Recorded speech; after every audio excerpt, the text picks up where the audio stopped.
Hello guys, welcome to the fiction series. Today we are gonna see, what if Naruto was the chosen heir of the Juubi? Part 3. If you want more awesome fan fiction like this, don't forget to hit that subscribe button, so without wasting any time, let's get into the video. Kushina watched her son sleep with a gentle smile and love shining in her beautiful blue eyes. She reached out and stroked his hair lovingly. Naruto, now that you've cleared the first milestone, things may get harder, but I will be here to help you in any and all ways, my darling. She then leaned down and kissed him lovingly on the forehead. Naruto turned in his sleep. He already sensed his mother in his room even while asleep. Kushina shivered in lust as she pulled back and went back to her room quickly. Naruto thought. You can't fool me, Ka-chan, I know you have deeper feelings for me. We'll see what we can do about them after my test tomorrow. Kushina placed her hand on her racing heart, remembering earlier during the Mizuki fight when he showed some of his strength. Oh Kami, just now, I just wanted to tear off his clothes, and she blushed bright red and then stripped out of her jonin uniform, changing into a slim, practically see-through violet nightgown with a Uzumaki swirl on the back. The Uzumaki matriarch went to bed and had one hell of a wet dream this night. Luckily she managed to create a soundproof barrier with the seals on her door. If anyone came by and saw this, they would be shocked to see the bloody demoness shinobi goddess of Konoha moaning and screaming in her sleep, and not in fear either.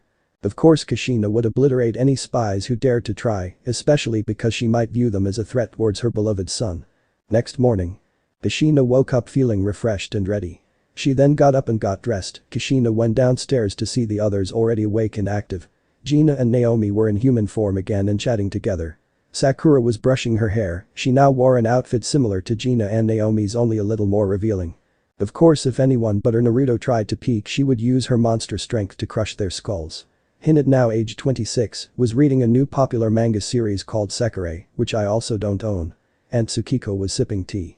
Tsukiko, now 19 years old, was really beautiful with the same light-skinned complexion their mother and Makoto Uchiha had. Her long hair was the same crimson red, if not a little darker, with onyx black streaks running through it as well, staining a few bangs black.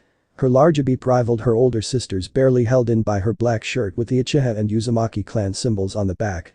She also wore black Anbu-style pants. Her Konoha headband was wrapped securely around her forehead. Tsukiko had many suitors asking for her hand in marriage, but she rejected each one, for her heart belonged to someone else.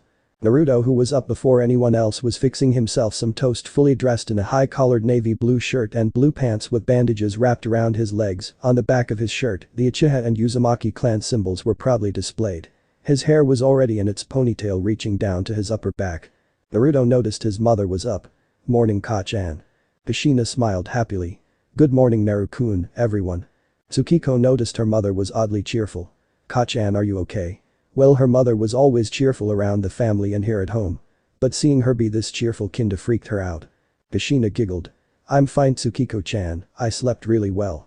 She gazed to her youngest and only male child. Oh Kami, that dream was so real. Her cheeks burned pink and she looked away shyly.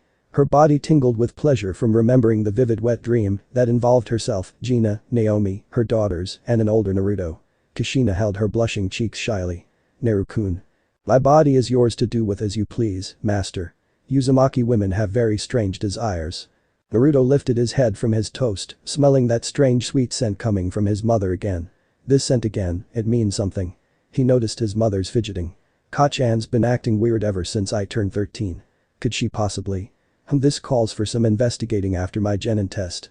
He knew that he was growing older and could already feel the strange wants festering deep within his heart. His demonic instincts were telling him to find a mate, or rather mate soon, and that his mother was a prime choice for his first. Naomi read Kushina's mind using her kitsune powers and giggled quietly. Goodness, Kushi-chan, you have such a naughty imagination. How long have you had these feelings for Naruto-kun? Gina noticed Naomi giggling. Naomi-chan. Naomi looked to her best friend with a smile. Yes, Gina-chan. What's so funny? What's the joke? Gina asked. Kushi-chan has it bad for her own son Naruto-kun. Gina-chan, can't you smell the pheromones she's releasing? Naomi said. Gina turned her head in Kushina's direction, and sure enough she smelled lust, desire, love, and a large amount of pheromones. Her golden eyes widened in shock. Oh my. Kushina-chan really does have it bad for Naruto-kun. Well, considering Naruto-kun is the future king of Makai, he'll need more than one woman to satisfy his needs. Sakura, being a vampire, could also smell the pheromones.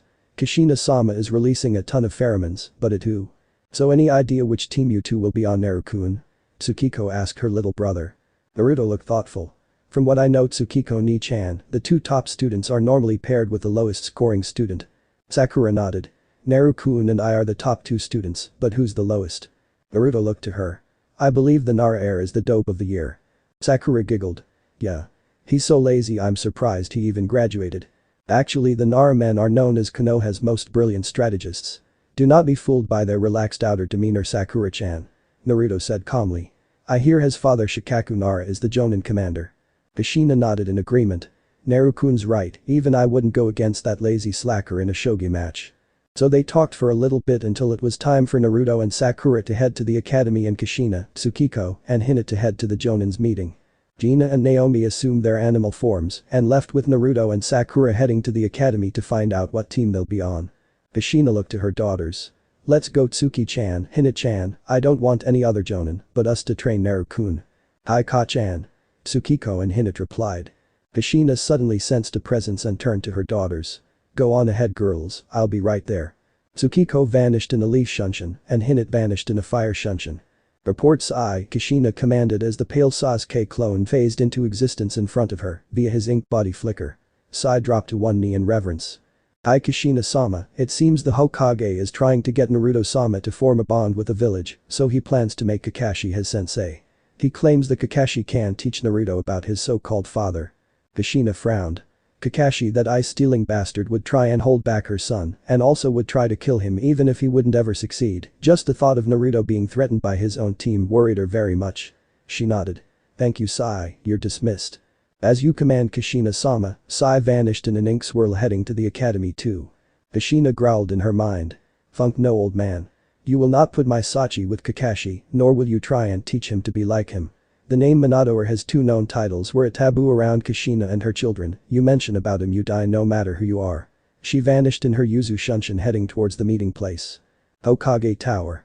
Kakashi, Kurenai and Asuma were all standing in the Hokage's office, looking forward to receiving their student in Kakashi's case. Like always, Kakashi carried around an issue of the Uchiha Paradise series. I believe I shall train Sasuke-kun, Naruto Uzumaki, and Sakura Haruno. After all I can train Sasuke to properly utilize his own Sharingan once it awakens. Kakashi said turning a page of his Uchiha book. Uzumaki can motivate Sasuke-kun to train hard and I'm sure I can convince Sakura that Sasuke would be perfect for her. Sarutobi stroked his goatee. I see but Kakashi, Naruto and Sakura are the top students. Sasuke is only third. Hinata of the Hyuga clan is the second strongest kunoichi in the academy. So? I could make them as legendary as your old team was Hokage-sama. Kakashi informed, still not looking up from his precious book. That is true you could, Sarutobi started, still stroking his bread. Like hell I would allow that to happen. Shouted a familiar voice as the door was kicked open off its hinges and sent into the wall, just barely missing the other Jonin, revealing a furious Kushina with her daughters Hinata and Tsukiko right behind her. The Hokage's secretary was shaking, terrified of the Uzumaki matriarch. Kushina's blue eyes were practically glowing and slitted as she stormed up to the Hokage's desk, cracking the floor and slammed her hands on the desk, her fingers, thanks to her own natural inhuman strength, dug deep into the wood and shaking it from the impact. Her red hair was waving wildly around her, eerily resembling a certain fox's tails. Kurenai looked impassive but shivered inwardly at her mistress's rage. Kushina-sama is not pleased. Kushina growled. Sarutobi, you had better not be thinking of putting my Naruto with Kakashi. I told you before that I would be the one to train my son, I can teach him our clan's more advanced techniques. In the past 5 years, Sarutobi has tried to force Kushina to become the Jonin sensei of previous graduates, but they all failed her exam. He tried this because if she was distracted by teaching other genin, he would have a chance to try and convince her son to become the village's savior. Kushina-chan, please be reasonable. Minato would want Sarutobi started, but realized one thing, that was the wrong thing to say. Kushina smashed her fist into the desk, snapping it in half. I told you to never mention that man again, Sarutobi. Her chakra swirled around her. Her monstrous kai bearing down on the others. The gathered people never forgot about her old childhood title that stayed with her. Even with her 2 current shinobi titles. The red hot-blooded habanero. Kushina was named that because back when she was little and the other kids made fun of her, then Crubface, calling her a tomato and such. She brutally and viciously pummeled them all. Over her academy years she had sent dozens of other students to the hospital or scared them so bad they dropped out of the academy. The other Jonin were sent down to their knees, shaking in terror in the wake of her kai. Kushina's daughters were used to their mother's moods now, but even they shivered, but much less noticeable than the others. Sarutobi began to sweat shaking as he looked into the spinning black blades of Kushina's eternal Sharingan.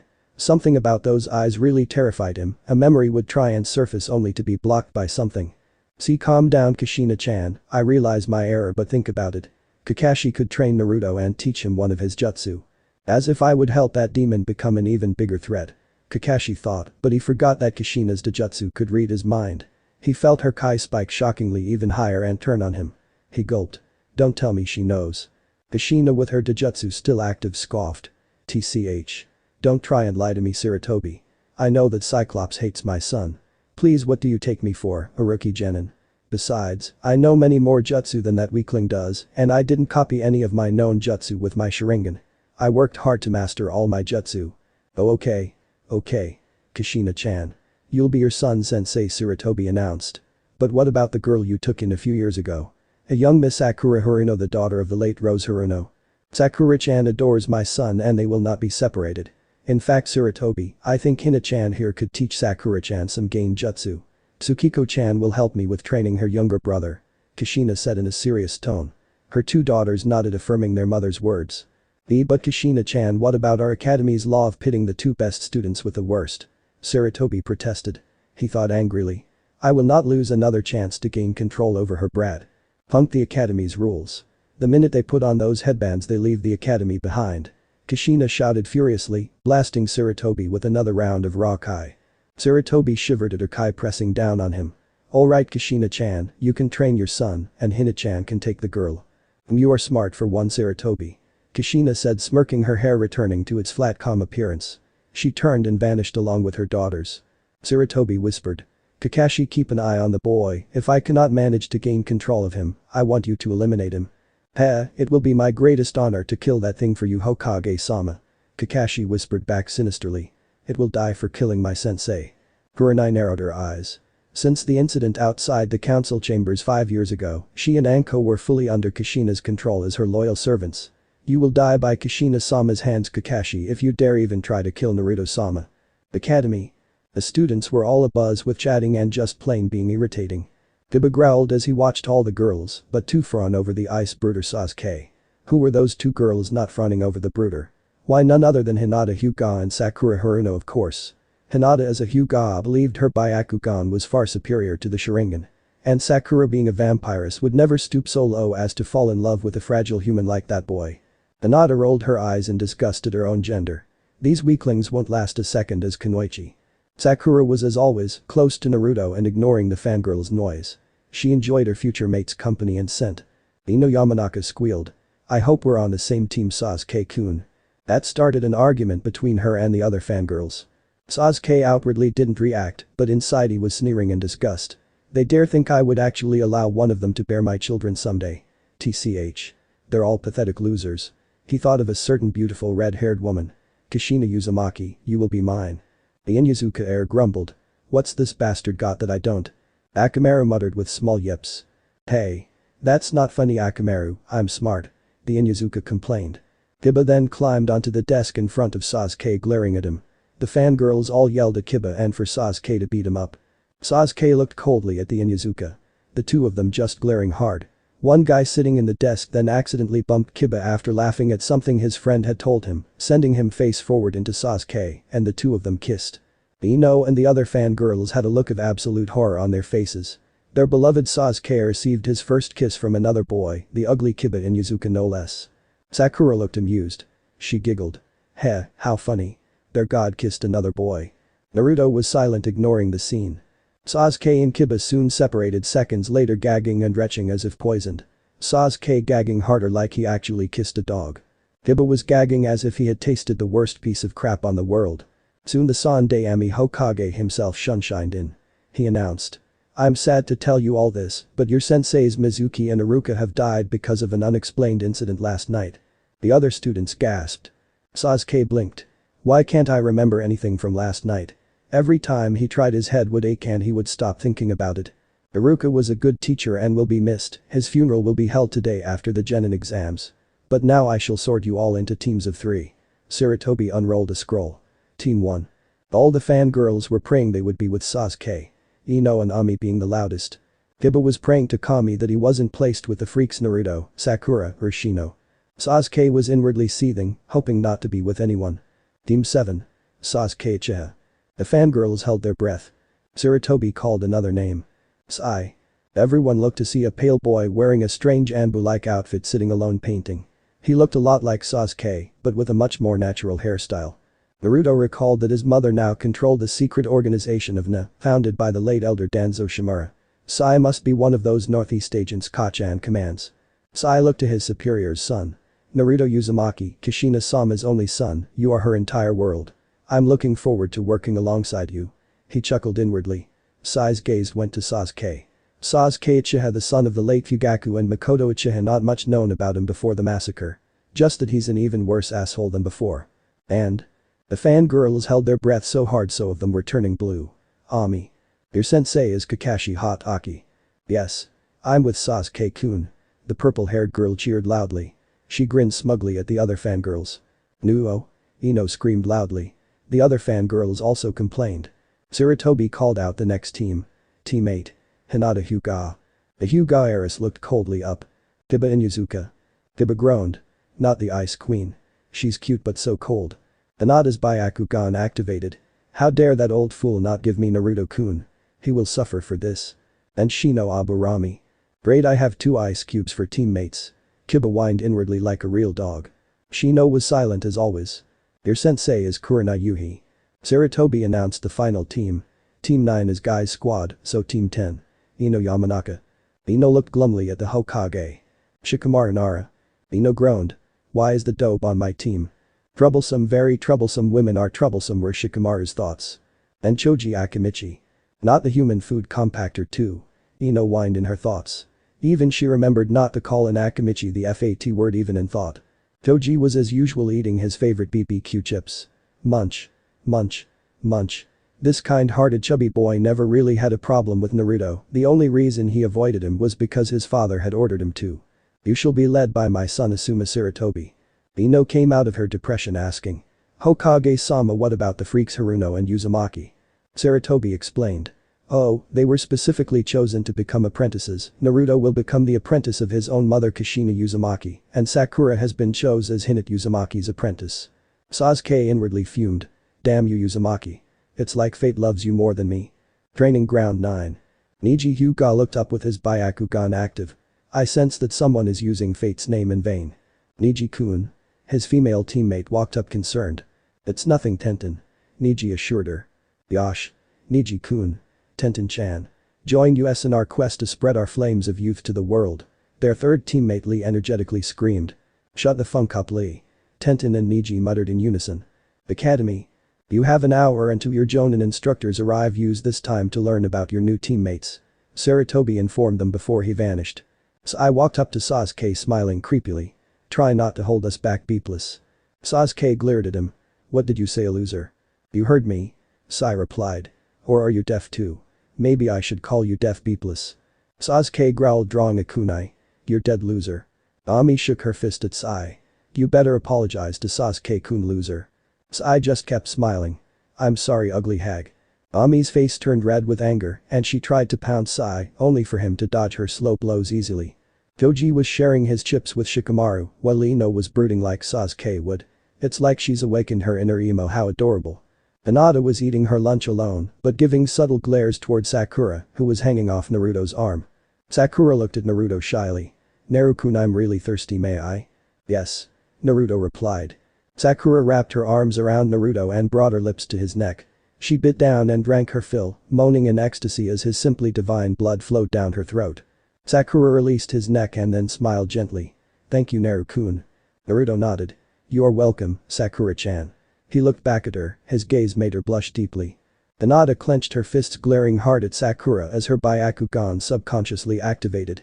Naruto-kun will become mine, you pink-haired harpy. Enjoy him while you can. Naomi was sleeping comfortably in Naruto's jacket. Soon the teams along with our young demon couple returned inside to wait for their instructors. Soon 2 jonin walked in. One was a gruff tall man who was a younger carbon copy of Sarutobi with a goatee. Over his pants he wore a firemonk cloth. He was smoking a cigarette. The other was a beautiful woman with long slightly wavy black hair, not quite comparable to Kushina, Hinata, Tsukiko, Gina, Naomi, and Tsunade, but clothes, she was definitely beautiful for a normal clan-less shinobi. She wore a red and white dress which resembled bandages. Her crimson Sharingan-like eyes had a single ring in them. The man called. Team 10. I'm your instructor Asuma Sarutobi, let's go. Shikamaru, Choji, and Ino all got up and followed him. The crimson-eyed beauty called out. Team 8. I'm Kurina Yuhi, your jonin instructor, follow me. Hinata and Shino both silently got up and followed her, they being followed by a drooling Kiba who was imagining all sorts of things that would make Jireya's day. 3 more jonin appeared, one in a swirl of water and the other 2 in leaves. One was a tall beautiful goddess whose beauty and figure rivaled that of Tsunade herself as shown, jonin vests are not all that covering. Her beautiful face was framed by a few bangs of her long bright red hair. Her gorgeous hair reached down to past her waist. She had a katana strapped to her right side. Her blue eyes looked to be slitted. The other 2 kunoichi were younger carbon copies of her, and just as beautiful as she was, they had the same blue eyes, though the youngest of them had paler skin almost comparable to Mikoto Uchiha's and onyx black streaks in her hair, and the older twin had blood highlights in her own hair, but other than that they looked like their mother in every way. Sasuke looked at Kushina with lust. Such a beautiful and powerful woman, she's absolutely perfect. You will be mine, Kushina Uzumaki. Ami fumed as Sasuke looked at the red-haired beauty. She growled. That hag will be pay for seducing Sasuke-kun away from me. Ami thought bitterly. Kushina looked impassively at the students until her son and Sakura appeared in her view. She smiled.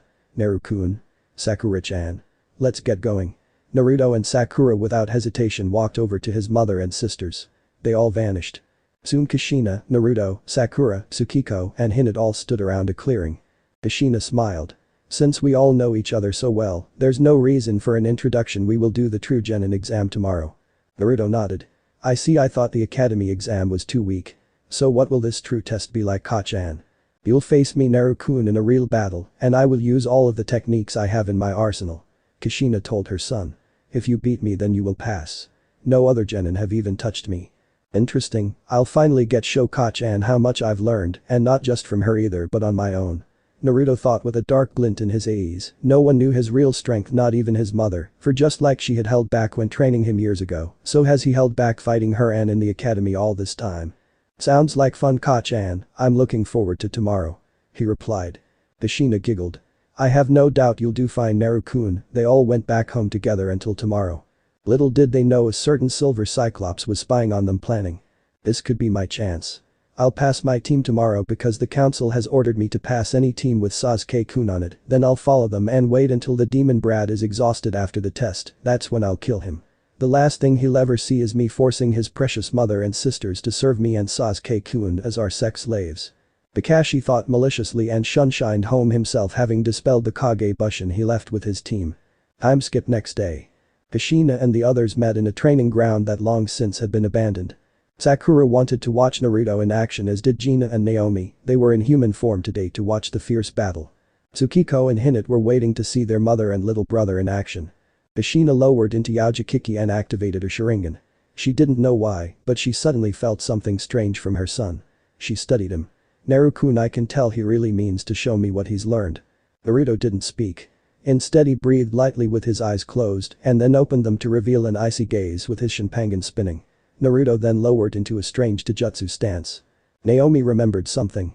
Kushi-chan told me how that old fool has a crystal orb that would allow him to spy on us, I won't allow that to happen. Naomi's eye began to glow red. Sorry old fool, you will never get the chance to spy on Naruto or Kushi-chan. She also created a Yaki blocking barrier to prevent any of the shinobi from sensing the battle that was about to take place. Hokage office. Sarutobi activated his jutsu. Telescope technique. The crystal ball glowed and then the village appeared within its visage. Lock onto the chakra pattern of Naruto Uzumaki.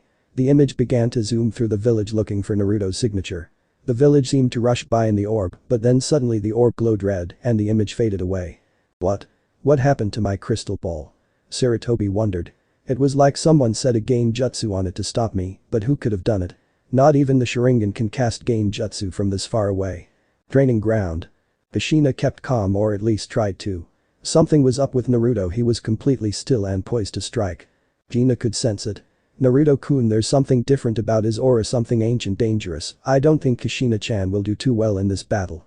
The ground began to crack as the two above Kage-level opponents stared each other down. The air was ripe with their power, the lake in the training ground bubbled, and the leaves blew from the trees. Sakura was tingling from the sheer force of the immense energy crackling in the air. She licked her lips. This will be a battle to remember. As a vampire, Sakura lived for battle.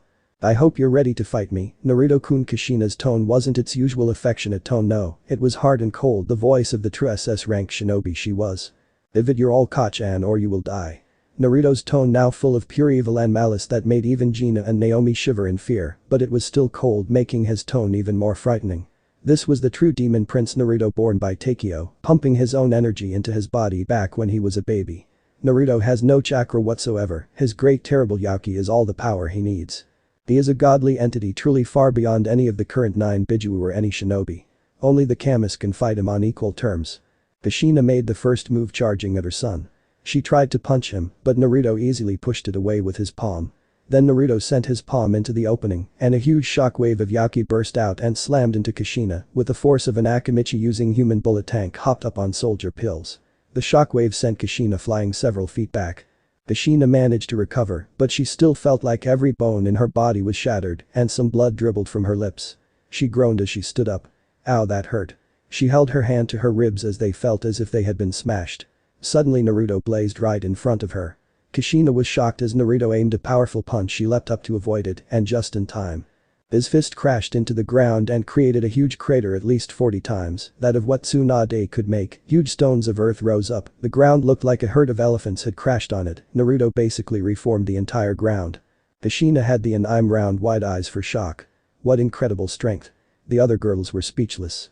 Naruto sent a savage kick into one of the slabs, sending it hurtling towards his mother like a missile. Kushina ducked the slab and it crashed into the ground and flew several meters, stopping all the way on the other side of the grounds, a huge trench of destruction behind it. Naruto narrowed his eyes, then raised one foot and stomped the ground. The entire ground vibrated with the force of a level 9 earthquake. Everyone felt rattled by it. Luckily Kushina used chakra to stay put, but even then she had a hard time staying balanced. Naruto slammed his foot into the ground again. This time he sent out a powerful wave of black Yaki. The energy wave spilt the ground as it shot towards Kushina. She jumped using chakra to enhance her jump. Kushina landed on a tree on the other side. But then Naruto appeared in front of her. Kushina quickly shot through hand seals. Fire release. Grand fireball technique. She expelled a huge fireball from her mouth. Naruto just waited for the attack to come near before batting it away with a single hand and not even a single scratch on his skin. Kushina couldn't believe her eyes.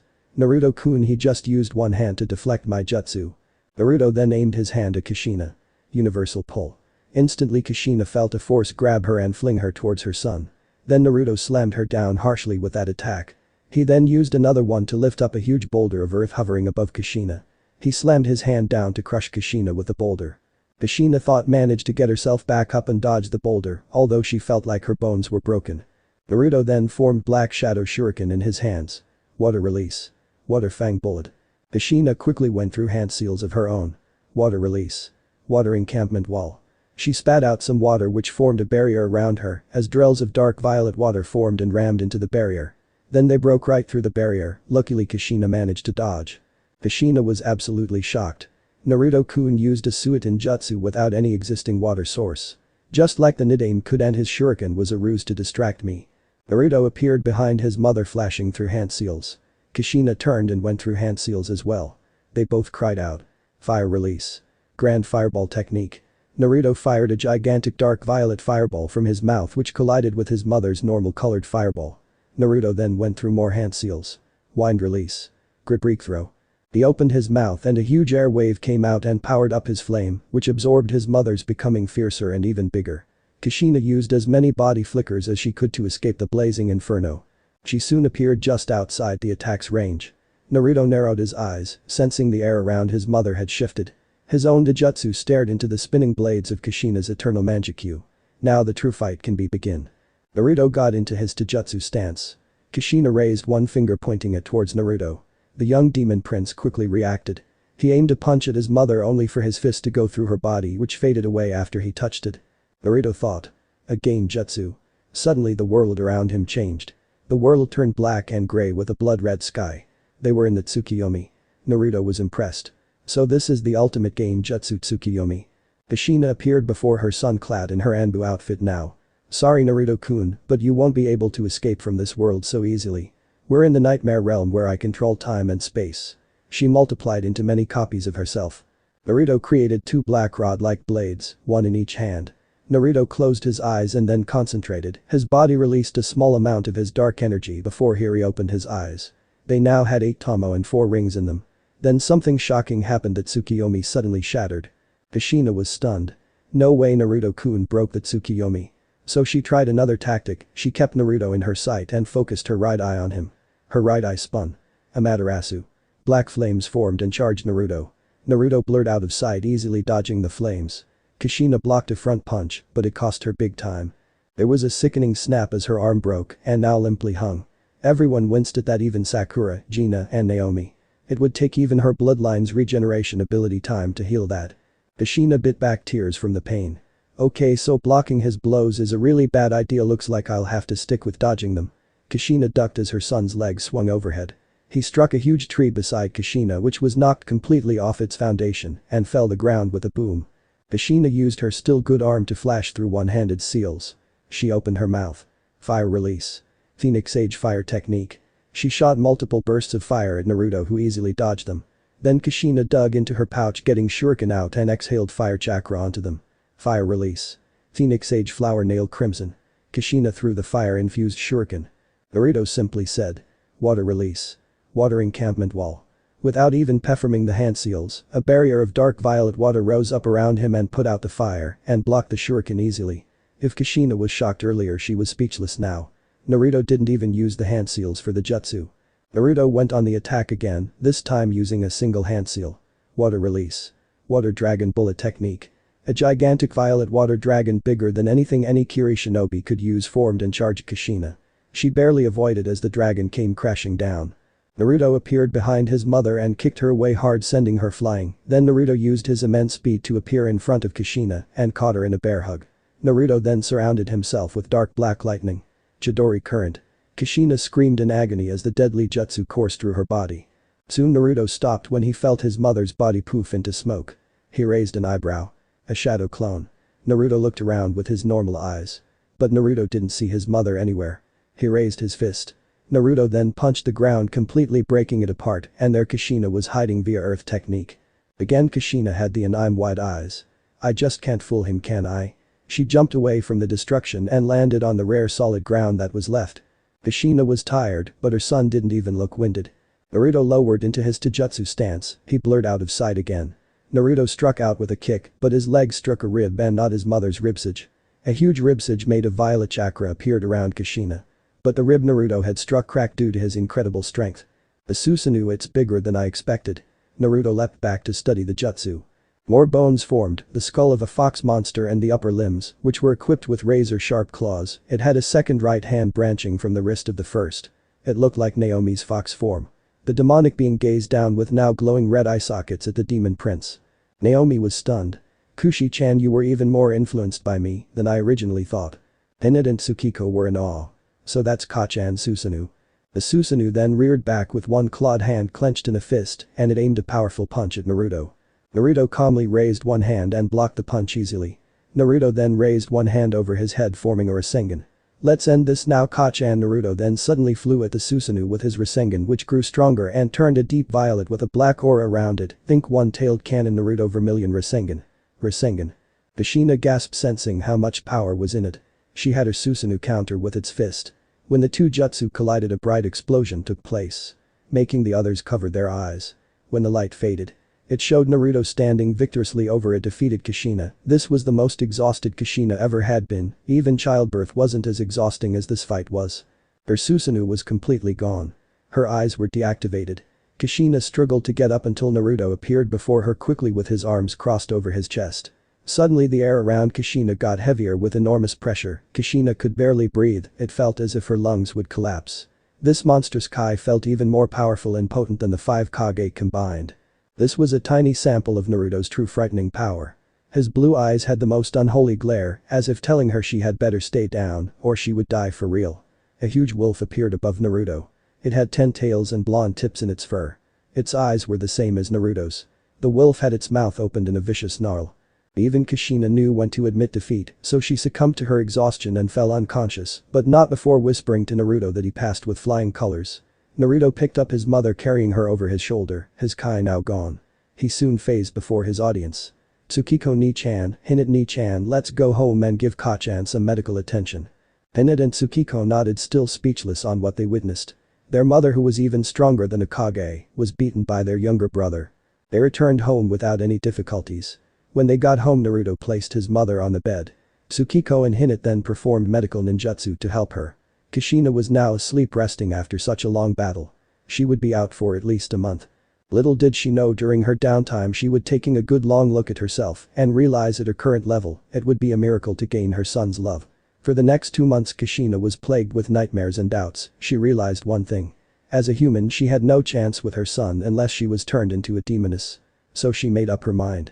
When she was fully healed she would ask Naomi to turn her into a demon fox like her. A Megacure. Konan panted with scratches everywhere from Kisame-sama Hamda blade. She had used her paper ninjutsu to help herself survive against the monster of the mist. You're good woman. You managed to survive my sword. Kisame said, grinning like the human shark he is. Akio groaned. Why did Ka-san team me up with this bloodthirsty fool? Tobi soon arrived via teleportation, waving childishly. Akio-senpai, Kisame-senpai. Tobi's here. Both Akio and Kisame groaned. Hi Tobi. They both muttered nonchalantly. Enough. Said a voice, and an orange-haired man along with 6 others arrived. They all had the Rinnegan in their eyes and face and body piercings. One man was bald and buff-like in appearance. Nagato Uzumaki and the Kami of a Megacure has arrived, his alias Pien. Tobi freaked. Yipes. He then vanished without a trace. Konan looked to them. Pain-sama.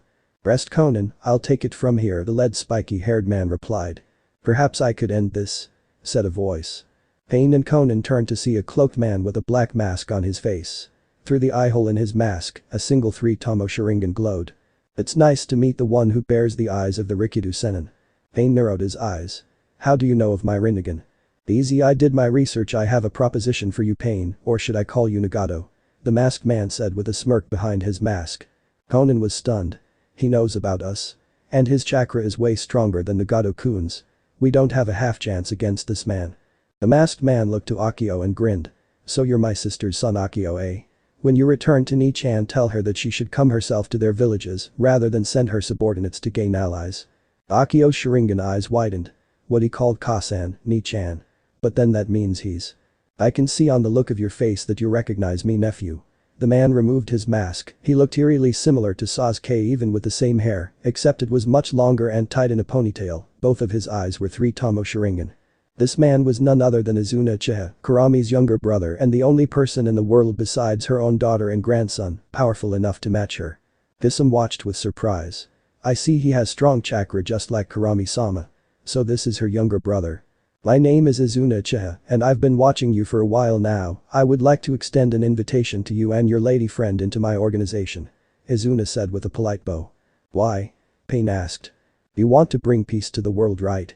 Well, that's what my organization plans to do. I'm gathering an army of the strongest shinobi and demons to end the conflict between the countries and their ninja villages, Izuna said. Pain's eyes widened. So we share similar goals. Indeed. Izuna said with a smile. Pain narrowed his eyes. I see. Very well, Izuna, if the goal is to achieve peace, then I shall join your organization. Excellent. Izuna exclaimed and turned to Konan. And you, woman? I follow Pain-sama. Konan replied monotonously. Ha. Then it's decided. Izuna announced before he vanished along with both Konan and Pain. The other 5 bodies vanished in a poof of smoke. Akio watched and then shook his head. Let's go, Kisame, the mission's a failure. Whatever, Akio, at least Samahata got some food. Kisame said, grinning. The 2 of them vanished. Tobi scratched his head when he popped out from underground via earth release. Hiding like a mole technique. Akio-senpai. Kisame-senpai. Where'd you guys go? Did Tobi miss something? Then voices were heard. Hey, it's one the Akatsuki, let's get him. Several aimed and charged. Tobi gasped and burst out of the ground. Yikes. I'm outta here. Senpais, wait for me. Here, Anwell comically waving his arms as Aimnin chased after him. Please don't hurt Tobi. Tobi's a good boy. 2 months later, Kushina's healed now thanks to her daughter's medicinal ninjutsu and her own healing. Kushina asked her son. Naru-kun. She was fidgeting a little nervous, especially considering she remembered the utter defeat at her son's hands. She couldn't even touch him. Also the nightmare she suffered during her recovery plagued her mind as well. Tsukiko wondered. Why is Kachan so nervous? Yes, Kachan. Naruto replied, looking up at her. Would you like to spend today alone with me? Kushina asked shyly. I managed to take today off, meaning she used her EMS to manipulate Sarutobi into giving her the day off. Naruto replied. Why not, Kachan? I'll go.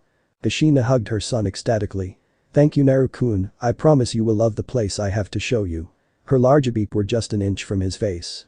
Naruto's face didn't turn red, although he did very discreetly like how she felt.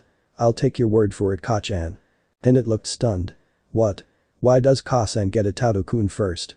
Kushina grinned as if reading her eldest's thoughts and gave her the V for victory sign. Then it fumed. No fair, Kasan. Kushina and Naruto then left the Uzumaki compound together via teleportation technique. Then it began ranting on how unfair it was that their mother got Naruto first. Tsukiko was envious too, but told her One-chan that it wasn't surprising considering it's her right as their mother and clan head. So they just accepted it and decided to go about their business for the day. Hinata and Tsukiko were sent on a mission. Dina, Naomi, and Sakura decided to train together in the abandoned training grounds. With Naruto. When Naruto and his mother reappeared, he noticed they were at a wet forest with a lot of fog. Luckily his demonic Byakugan-like side allowed him to see through the fog as if it was clear. Naruto saw several trees and a huge unfinished bridge in the distance. Kachan, where are we? This is the borders of Nami no Kuni, Naru-kun, Kushina replied. She and her son walked 10 miles east, passing a large lake on their way. When they arrived at their destination, Kushina made a T-shaped seal. Shadow clone technique. Several shadow clones poofed into existence beside her. Naruto raised an eyebrow. Kushina smiled. You'll find out in a bit why I created several dozen clones in a moment, Naru-kun. She and her clones then split up in different locations in the area. They started drawing seals. Naruto watched as his mother and her clone shot around 50 hand seals in seconds, each one ending on ram. Soon the seals they had drawn glowed and then something rose up in the area. A large secret pathway filled with water rose up from one of the puddles in the area. A secret waterway. How interesting. Naruto replied. The two entered the waterway and walked at a nice easy pace for each other. Kushina was ecstatic to finally be alone with her son. Naru-kun, I can't hold my feelings in any longer, I'm going to confess my love to you, Sachi. After a nice long walk, they arrived at the end, and when they came out, they were on a different island, the ruins of Kushina's home village Izisho. Kushina led her son through the ruins heading 3 miles further and soon they were at a practically gorgeous area. It was different than the other parts of the village. A beautiful 2-story house was seen just a few feet away, along with a huge sparkling lake. The grass and trees were full of life. On the house the Uzumaki clan symbol was seen. The weather was just perfect. Beautiful blue sky, nice breeze, and the sun reflected the lake surface, giving the whole area an almost supernatural feel. Naruto was inwardly amazed as he studied this beautiful area. He looked to his mother. Kushina smiled. Beautiful, isn't it, Naru-kun? I found this place years ago when I was a little girl, just before Mito-chan brought me to Konoha to become Naomi-chan's new Jinchuriki. I never told anyone about this place. It's truly beautiful here, Ka-chan, I feel so at peace. Naruto replied calmly. His instincts were calm and helping him realize his true feelings for his mother. I'm glad, Naru-kun, we both needed a break from that hellhole, Konoha, Kushina said. I'll be right back, Naru-kun, I need to slip into something more appropriate for our date. Kushina had added a small purr to the final part of her sentence. She walked into the house. Naruto found a nice place to sit down and just stare at the lake for the next 45 minutes. Oh, Naru-kun. I'm back. Rang out his mother's voice in a melodic seductive tone that would make Jiraiya, Sarutobi, and Minato burst in their pants. Naruto turned and nearly froze completely at his mother's change of clothes. Kushina wore a gorgeous kimono fit for a queen. Truly worthy of a woman of her status. The kimono was a royal blue with some white in it. The Uzumaki clan symbol was decorated on the back and front of the kimono. The Uzumaki were of royal blood, making Naruto effectively a prince in blood. The sleeves were long and the top was open, slightly revealing her ample cleavage. It had slits on the side accenting her legs without revealing too much or impairing her movement. Her bright red hair was shining brightly in the sun, surrounding her goddess-like face like a red halo. Naruto was frozen, staring at his mother in her kimono. Ka-chan, she's so beautiful, why haven't I ever noticed before? He remembered. Oh right, at the time I was too young to understand. Kushina asked shyly, looking at him. What do you think, Naru-kun? Naruto replied. It looks great on you, Ka-chan. Thank you, Naru-kun, Kushina said, blushing, and then sat next to her son, and for the next few minutes, they stared at the lake and discreetly glanced at each other. Kushina sighed as she gazed from the lake to her young yet mature son.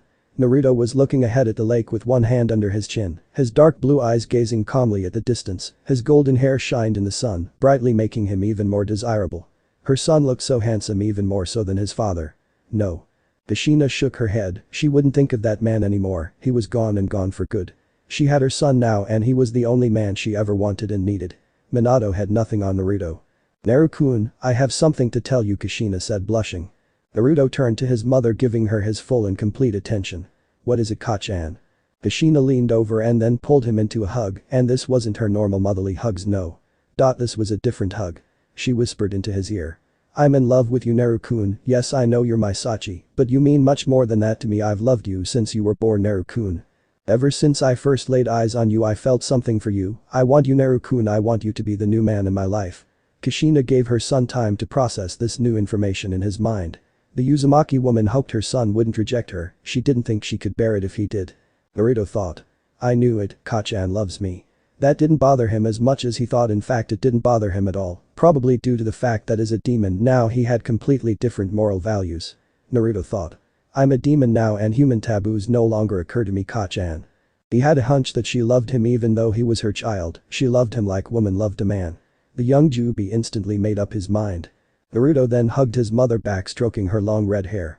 "Ka-chan, I love you too. I now know what my instincts were trying to tell me a few years ago. They were telling me that you are a prime choice for my first mate. As a Juubi I know I'm entitled to multiple mates." Kushina felt tears of joy falling. Naru-kun, she and her son then shared their very first kiss of many to come, and it was a glorious one. They practically tasted each other's tonsils. They swapped saliva for maybe 40 minutes before separating. Kushina was slightly flushed. "Wow, Naru-kun, not bad for your first kiss." She licked her lips, savoring the taste of her son's lips on hers. So the two sat together near the lake and even fed each other food that Kushina had retrieved from the house. It truly was the perfect first date. After the sun went lower they decided to head back to Konoha. Kushina returned to her normal wear and they returned Konoha holding hands all the way. Imagine the shock of the others when the mother and son returned home holding hands like lovers. Hinata and Tsukiko were envious when their mother gushed and told them of the wonderful date she had with their brother. That night, Kushina's sound poof could barely hold in her moaning as she had the most wonderful wet dream ever. She would have to wash her sheets that next morning. 3 months later. Naruto and his mother along with Sakura and the others were moving towards the Hokage Tower to receive their next mission. Ever since their date 2 months ago, Naruto had gotten much closer to his mother and Naomi had changed her into a kitsune like herself upon her request. It was rather easy considering Kushina was her former host. Hinata had also been made into a kitsune. However, Tsukiko became a raven demoness, the princess of them too. They had to perform a longer ritual on her using the blood of a freshly dead raven demon. Like most new genin, Naruto started out with D-rank missions, but he completed them in record time. He and his mother were annoyed by the clients into their D-rank missions. So annoyed in fact that Naruto and Kushina would often send shadow clones in their places to finish the weak missions. Especially when on the dreaded Retrieve Tora, the demon cat mission that everyone hated. As per usual, glares followed them, but they simply ignored the morons, which irked them greatly. A small crowd soon gathered with weapons. One guy actually rushed Naruto. Die demon. He had a torch and pitchfork with him like all morons that wanted to kill monsters. Naruto raised an eyebrow. Where do they get those? Naruto took off running and the guy and crowd followed him. The crowd seemingly cornered Naruto in an alleyway. Nowhere to run now, demon. Finally we will end your wretched life. This is for Yondaime-sama and all our loved ones. Let's kill the demon brat. The crowd charged until a monstrous pressure froze them. Naruto had a black aura around him and he looked up, revealing black eyes with 9 red tomo and 4 red rings in them. Naruto snapped his fingers and an invisible barrier rose up, and not only would it prevent Sarutobi from sensing him, it would also erase all traces of his Yaki when he took it down to prevent them from tracing the following slaughter back to him. There now the old fool won't be aware of what will happen. Naruto said in a heartless dark tone. Wait. Please don't. The crowd, now realizing they were tricked, pleaded with the young demon prince. Naruto just stared impassively at them. But deep in those frightening orbs they could see pure death and evil in them. No, you all wanted to die, so you shall get your wish. Naruto then went through hand seals. Fire release, great fire, majestic annihilation. He inhaled deeply before expelling a stream of dark violet flames from his mouth, which formed into a raging inferno wall. The crowd screamed in terror as the flames swallowed them whole. When the flames finally died down there was nothing left of the mob but ashes. Naruto dispelled his barrier and walked out of there, returning to the others. Kushina asked. What happened, Naru-kun? I dealt with those insects, Naruto replied ruthlessly. Kushina shivered in lust from his tone. So hot I can't take it, Naru-kun. Soon they arrived to the Hokage's mansion and entered it. Sarutobi's secretary knew better than to mess with them and allowed the family in without any difficulties. Soon the Uzumaki family faced Sarutobi doing mission reports. Kushina-chan, Naruto-kun, welcome. I assume you're here for your next mission. Sarutobi asked kindly.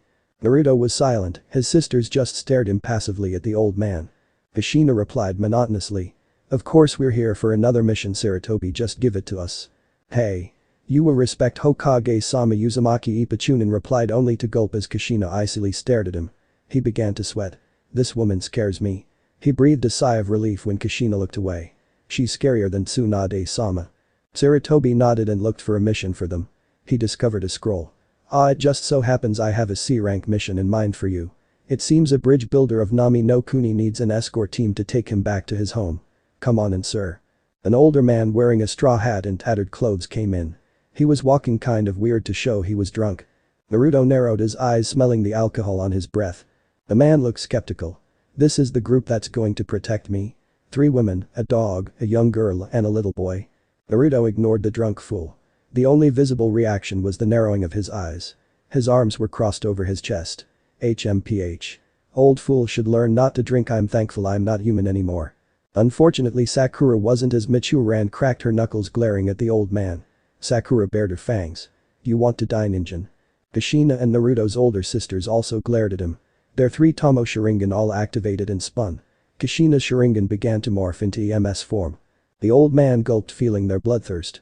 I think I messed up. Dina growled at the old fool, wanting to melt his you-know-what with her poisonous acidic saliva. Naomi was oblivious, sleeping in her kid form in Naruto's cloak. Naruto sighed. Why must he be the mature one in this strange group? Oh yeah, cause he's the future king of demons, that's why. He sighed again. It was hard being royalty sometimes. Naruto glanced at them and unleashed a small amount of demon kai. Alright, enough. You can't kill the old fool, he's our client, and shinobi are not allowed to kill their clients unless that's the mission. The kai calmed them all down instantly.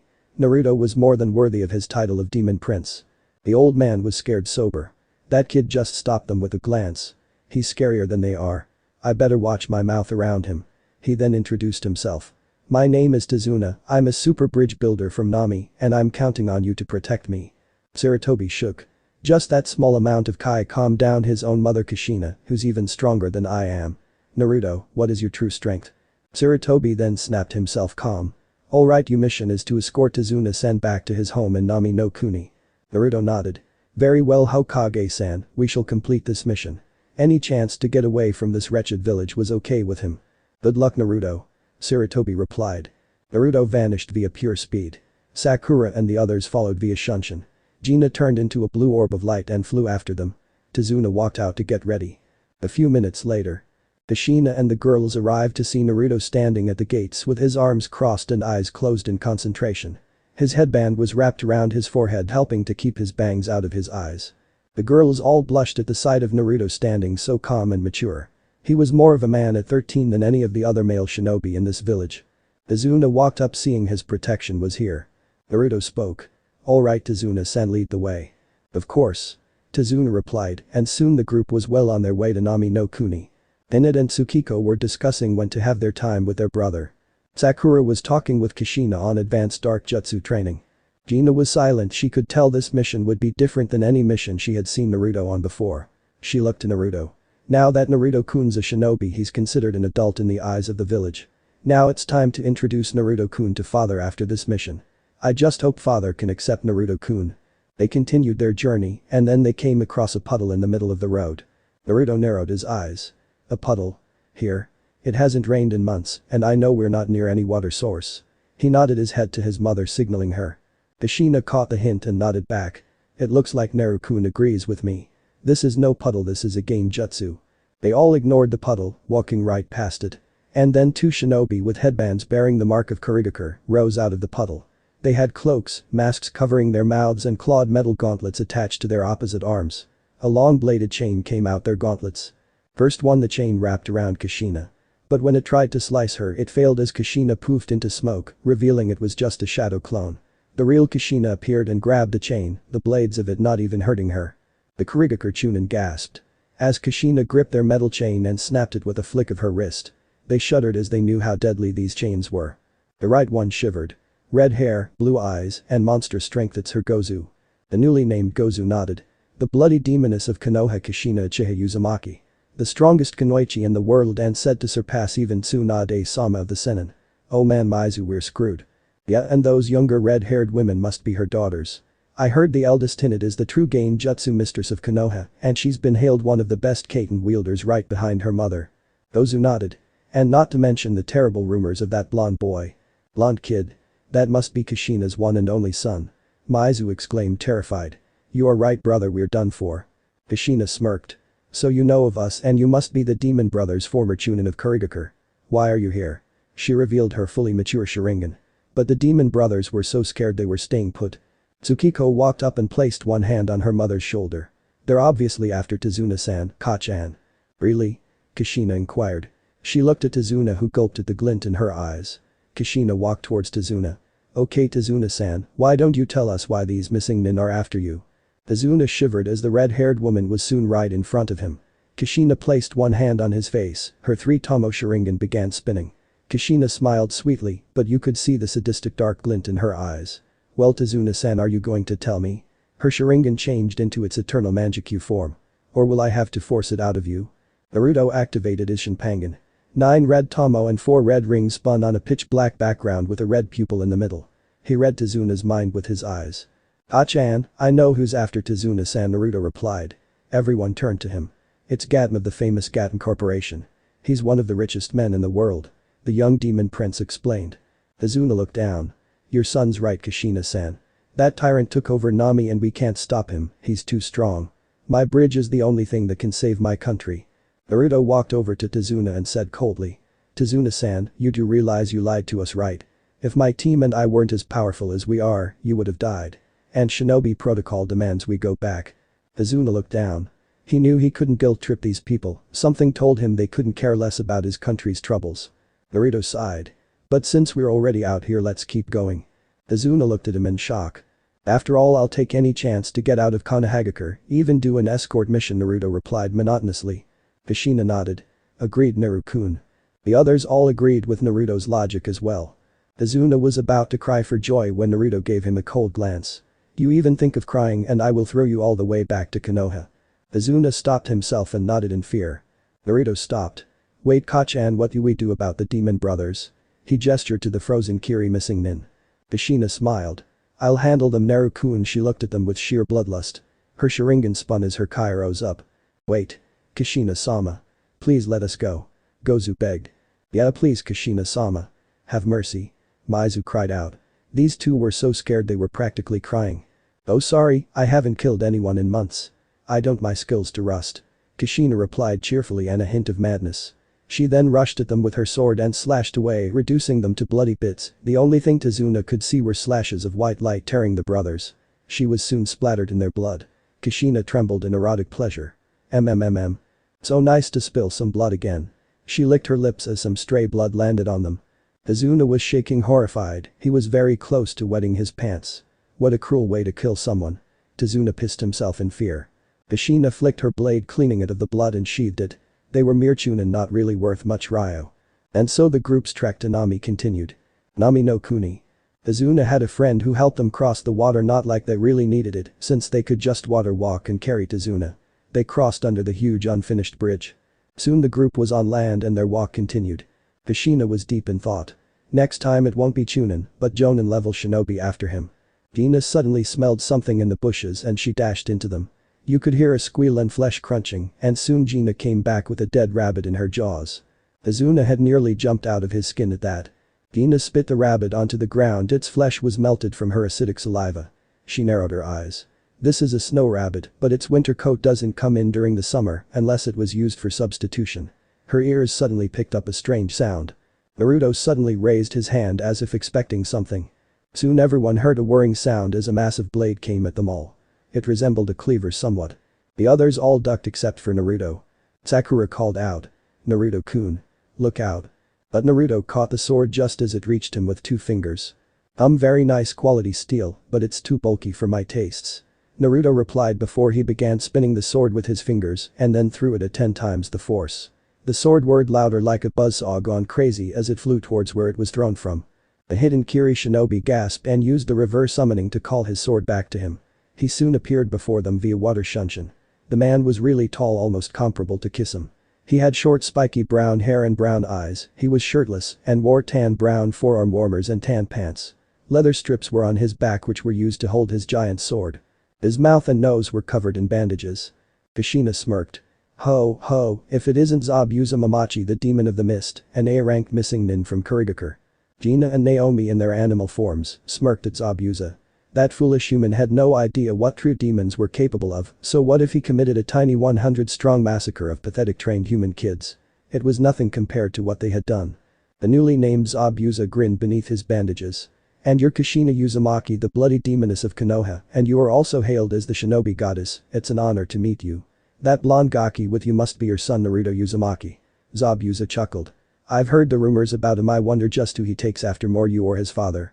Zabuza just made a big mistake. At that the air in the area seemed to turn icy cold, and not because of Zabuza's apprentices Hayote and Keke Genkai. Kushina and the other girls were outraged. How dare Zabuza compare their Naruto to that ninja scum? Gina and Naomi assumed their human forms, glaring at Zabuza. Gina withdrew her sword and charged her Yauki into it. Lightning crackled around the blade. Naomi's red Yauki seeped out of her like a fluid, and a silhouette of her fox form appeared behind her, snarling. Kushina growled and then fire surrounded her as she changed into her demon form. Her ears became fox ears, 4 tails sprouted and swayed behind her, and her nails sharpened into claws.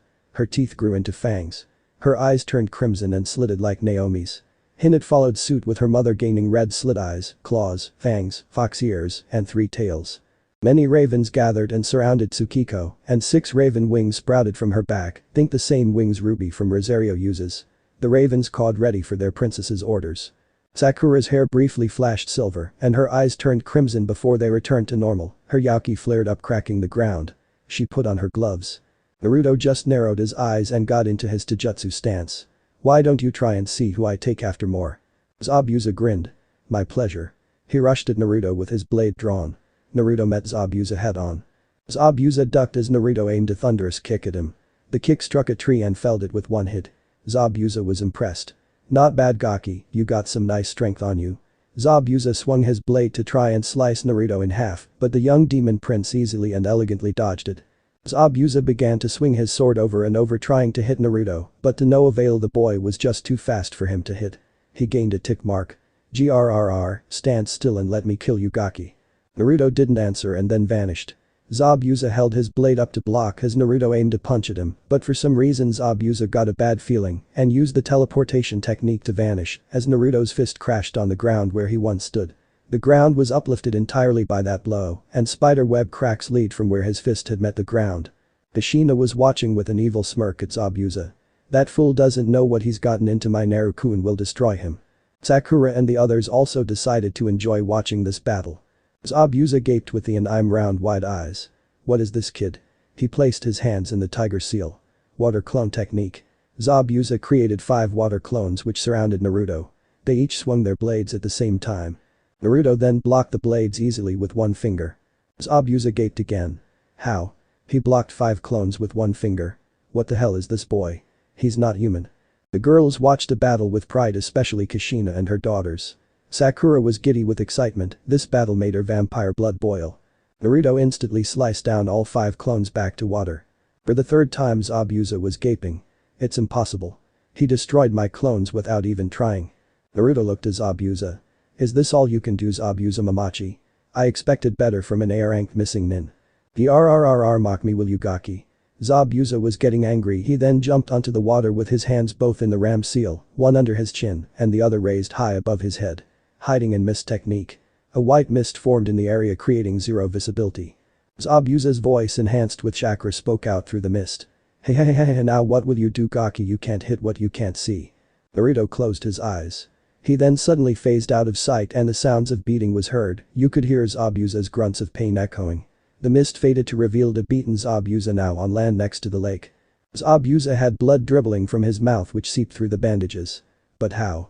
Naruto explained. I don't need my eyes to hit my opponent. He thumbed towards his nose. My nose is far sharper than any Inyazuka's nose. I could smell your foul stench even with the water in the air. I could also detect your chakra signature. Zabuza gaped. He then went through over 40 hand seals. Water release. Water dragon bullet technique. Some of the water beside him rose up into a serpentine dragon shape and charged at Naruto. Naruto sighed. He had used this very same jutsu against his mother during their battle in his genin test. Naruto raised one hand. Blocking technique absorption seal. The dragon jutsu suddenly began to disappear until it was completely gone. Naruto was surrounded by a clear dome around himself. Zabuza was gaping for a fourth time. What the hell, he absorbed my jutsu. Naruto said. Water release. Water fang bullet. To Zabuza's shock, drills of violet water formed around Naruto before charging at him. Zabuza barely managed to dodge the drills of water as they pierced through the trees of the forest. He didn't even use hand seals for that jutsu. How advanced is this boy? Naruto appeared behind Zabuza with a rod-like blade in both hands. It's over, Zabuza. He stabbed Zabuza in the back with the rod in his left hand. Zabuza screamed in pain as not only did the rod pierce his organs, but his own chakra was actually going haywire, futilely fighting the unknown energy and failing miserably. Also, the image of Naruto's Dojutsu appeared in his mind. Zabuza was stubborn and tried to reach over for his sword, only to wince as every nerve in his body felt as if it was on fire. His body convulsed as Naruto's dark and potent energy flooded him, causing irreversible damage to his chakra network. He screamed in agony. Arg. What this pain I'm feeling. Naruto explained. These rods are made of my own energy, my own personal weapons. My energy is tearing your body apart from the inside. Zabuza grabbed at the rod only to scream as the pain increased tenfold. It was hell for Zabuza right now. Zabuza-sama. Screamed a voice, and then a person wearing a Mist Hunter Nin mask arrived via wind teleportation. This person, by the sound of her voice and by her height, was only a year or two older than Naruto and Sakura. She wore a moss green striped turtleneck sweater and a split skirt in matching color that reached down to her knees. On the outside of that, she wore a green-blue short kimono with wide edges, and around her waist, a green-brown obi in the same fabric as her sweater, with a fringe trail. On her feet were platoon brown sandals with straps the same color as her kimono. Her fingernails and toenails both were coated in blue-green polish that matched her kimono. Her long black hair was gathered in a white bun holder tied with a green-blue tie, with 2 locks hung loose framing her face. She removed her mask, showing a beautiful pale face with brown eyes, which currently showed anger and malice towards the one who harmed her precious person. A mist headband was on her forehead. Naruto narrowed his eyes as the mysterious shinobi moved really fast with a senbon drawn. Of course, her speed was nothing compared to his own. Naruto easily blocked the senbon with another rod-like blade. You, how dare you hurt Zabuza-sama? The mysterious Kunoichi growled. Do you have no heart? I will kill you. Haku, be careful. Zabuza whispered. Naruto was silent. The newly named Haku growled again, taking his silence as mocking her. She then said. I already have the advantage. There's water around us thanks to the climate in this country, and I have occupied one of your hands. She suddenly went through hand seals with just one hand. 1,000 flying water needles of death. She stomped in one of the puddles, and as the water flew, it solidified into several hundred ice needles. Naruto sensed it coming and leapt back just as the needles crashed where he was once standing. Haku went through another hand seal. Certain kill ice spears. Spears of ice rose up trying to impale Naruto. Naruto waited for the spears to come, and then he suddenly did a handstand and delivered a spinning kick. His monster strength easily shattered the spears as they came. Haku snarled. She will kill him. He had hurt her precious person and he must pay for that. Haku began to emit icy blue chakra. The air began to freeze over as she prepared her ultimate jutsu, forming a strange hand seal. Demonic mirroring ice crystals. A dome of 21 mirrors appeared around Naruto, trapping him. Haku stepped into one of the mirrors, and then her image multiplied into the others. This time you will not escape my attacks. Naruto raised an eyebrow. So this is your bloodline, the ice release. You must be a member of the Yuki clan. I thought your clan was destroyed in the bloodline civil wars. Haku said angrily. My mother and I were the last of our clan until my father killed her. Zabuza-sama took me in when no one else would. He taught me the way of the shinobi. Zabuza-sama is my precious person, my only reason for existing. Haku finally went on the attack. She moved at the speed of light, slashing at Naruto with her senbon. Unfortunately for her, Naruto was even faster, easily dodging and predicting her moves. Then he reached out to the left, blocking another attack. Haku was stunned. What? Impossible. No one should be able to see me when I'm using this jutsu. Naruto suddenly spoke. I assume you're wondering how it is I can easily see your moves. It's simple really, to my eyes you aren't moving that fast at all. In fact you appear to have stopped. Zabuza was stunned. This kid isn't human, he can actually win. I can tell Haku doesn't have a chance. That can't be. Haku said, shocked. This is my strongest jutsu. Maybe to humans but not to me. Naruto said. My mother, who is hailed as a shinobi goddess, couldn't even beat me during my genin test. Haku was even more shocked. She looked to where Kushina was standing. He beat his own mother. But I heard she was the strongest kunoichi in the world, now her physical strength surpasses that of even Tsunade of the Sennin. And he said my jutsu would only give humans trouble. Does that mean he is not human? Naruto then opened his mouth and released a sonic roar that shook the entire area. Tazuna ducked to the ground as high winds rushed by from the mere sound. The sound alone shattered the mirror trap, and Haku went flying out of her mirrors and hit her back hard on a tree. Zabuza's eyes bulged in shock. He did all that with just a shout. Haku groaned in pain and tried to stand up only to gasp as the air around her became thick and heavy. She could barely breathe. Naruto appeared in front of her, and she could have sworn she saw a huge black 10-tailed wolf appear above him within the pitch-black aura emanating around his body. Naruto placed one hand on Haku's head. Now, let's see where Gato's hideout is. He read her mind. It's not too far from here. But we will deal with Gato on our own terms. Naruto then removed Haku's soul slowly to cause her great agony. Haku screamed, feeling her soul being removed, and tried to fight it. Haku looked up at Naruto pleadingly for him to spare her. But Naruto just looked impassively at her as he continued pulling out her soul. His eyes showed no mercy to the fake hunter nin. As a mere human with an ice Kekkei Genkai, Haku's power paled in comparison to Naruto's. Hellakage's power barely rivaled Naruto. Finally Naruto finished removing Haku's soul. Haku's brown eyes clouded over and turned gray, showing she was no longer among the living. Her body fell forward and laid on the ground completely still. Haku, the last living member of the Yuki clan, was now dead, which meant the ice release Kekkei Genkai was now extinct. Zabuza weakly said. Haku, he loved her like a daughter, and to think she died so quickly brought pain to his heart, increasing the agony flowing through his body and very soul. Haku, I am sorry, daughter, Zabuza said with tears of sorrow and regret falling as his life flashed before his eyes. He looked at Naruto one last time. You are a true demon. It was truly an honor to face you.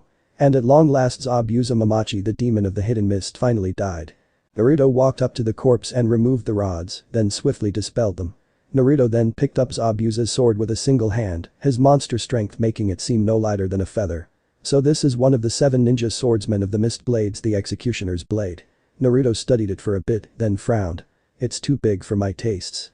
Suddenly the sword shattered from the force of his hidden yaki, leaving just the hilt. Naruto's eyes narrowed. I need a weapon that can handle my power. Naruto then haphazardly threw the hilt aside. He walked back to the others. Kushina smiled and hugged Naruto closely. I knew you would win, Naru-kun. Of course, Ka-chan. Naruto replied. He then felt Sakura glump him tightly. Oh, Naru-kun. That was just an amazing battle. It gave me chills. Sakura exclaimed.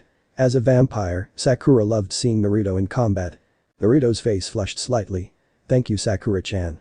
Azuna was shaking. What is this kid? He beat that big guy like he was nothing. Naruto looked at Tazuna. Well, Tazuna-san. Shall we continue to your home? Oh, of course, kid. Tazuna replied. A few minutes later. The group made it to Tazuna's house and were greeted by his beautiful daughter Tsunami and her son Inari. Now normally Inari would be all grumpy and emo, but for some strange reason he held his tongue and behaved himself, much to Tsunami's surprise and delight. After the group had lunch, Naruto announced he was going to do some solo training. Naruto walked out of the house. Kushina watches him and say. Naru-kun has the right idea. The other girls nodded. Kushina looked to her second child. Tsuki-chan, why don't you come train with me? Hina-chan, teach Sakura-chan some new game jutsu. Hinata and Tsukiko nodded and soon they scattered. With Naruto. Naruto was standing on the ocean via the water walking exercise. He had his eyes closed when suddenly the water rippled. Naruto could sense something was coming. The loud roar was heard as a massive red spike soon rushed at Naruto, cutting through the water like a torpedo. It went under when it got behind him, and then the water exploded in front of him as a massive creature rose up from the depths. It looked like a massive serpent with steel hard-bone white scales and red spikes running down the full length of its body, the biggest spikes near its head. Its red eyes shined with bloodlust and gazed down at Naruto. He was its next prey. The serpent released a loud roar sending shockwaves through the area. Naruto said nonchalantly. I could sense your bloodlust coming long before you appeared. The serpent hissed. Give me your power, boy. Naruto had his hands in his pockets ignoring the serpent, which seemed to really piss it off. It gained several tick marks on its head. You little brat. I will have your power, it will make me stronger. The serpent then lunged with its mouth wide open, it aimed to devour the young demon prince in one bite. Naruto closed his eyes as the strange creature's massive maw came closer. Suddenly Naruto took one hand out of his pocket and slashed the air, a cut-like ripple went through the area, and the serpent suddenly was beheaded, as if an invisible blade had decapitated it. The head fell into the water behind Naruto, the face frozen in shock. How was its final word? Naruto held his hand in front of him flat, and if you looked real closely at his hand, you could see wind swirling around it in the shape of a claw. Naruto used chakra flow to his hands without any weapon. Weak. Naruto said, bored. The body fell into the water, blood gushing out of the severed neck and staining the water. Soon the body and head began to dissipate into particles. This serpent was a hollow, a pseudo-demon born from a corrupt human spirit. They thought they could fight against real demons, but the truth was that the only type of hollow that could almost match a true demon was the rarely seen strongest kind of hollow, the Vasto Lord. Naruto heard more roars, and then he saw fins coming towards him, white fins. Soon several huge shark-like hollows showed themselves and shot towards him at incredible speed. Naruto brought his hand up and the wind around it swirled faster, and the claw grew bigger. This will be fun, at least they will keep me from getting bored. The sharks lunged out of the water with their massive jaws wide open. With Hinata and Sakura. Sakura was training hard with Hinata, and the eldest daughter of Kushina had taught the vampire princess several deadly genjutsu, with which she could literally kill someone. Hinata spoke. You're doing great, Sakura-chan, I couldn't ask for a better apprentice. Sakura smiled. Thank you, Hinata-sensei, now I'm ready to continue training. She lowered into a fighting stance. Hinata smirked. Then let's continue. The two rushed at each other. With Kushina and Tsukiko. Tsukiko went through hand seals. Fire release. Grand fireball technique. She spat an enormous orange fireball at her mother. Kushina easily dodged her second daughter's fireball and rushed at her. You have to be faster than that, Tsuki-chan. She managed to grab her daughter and throw her, sending her flying into a tree. But Naomi and Gina were training well against each other, the area around them was littered with craters and dents. When they were young and starting their training, they refused to train with anyone but each other and their respective parents, and Gina's siblings as well as her parents. Gina aimed a slash with her sword. Only to be blocked by one of Naomi's tails. Naomi was covered in a boiling red cloak-like aura that resembled her fox form with all 9 tails, only they were made of yaki and not her blood and flesh tails. Naomi smirked. Nice try, Gina-chan, but you'll have to try harder than that. She then swung her arm, releasing a shockwave that blew Gina away from her. But Gina, being her equal in raw power, easily recovered by unwrapping her mokomoko and using it to anchor herself to a tree she had flown past. Gina smiled. You haven't seen anything yet, Naomi-chan. Naomi smiled, showing her elongated fangs. Prepare yourself, Gina-chan, here I come. Naomi crouched down on all fours, reminiscent of the Inyazuka all fours technique. Her demon cloak twisting and bubbling with a mind of its own, 9 tails swaying behind her. Naomi shot forward faster than any Sharingan eye could ever see. Gina also moved, leaving behind several after images of herself. As the two demonesses met in combat once again. As they again clashed, another shockwave rattled the area. With Naruto. A huge green T-Rex-like hollow roared in agony as he fell to the ground dead, a giant gash in his stomach bleeding profusely, and his severed legs laying right beside him. Naruto sighed, all around him the bodies of dead or dying hollows laid. Naruto shook his head. Not even a challenge. Now what? Naruto closed his eyes, and then a black flame-like aura began to engulf him.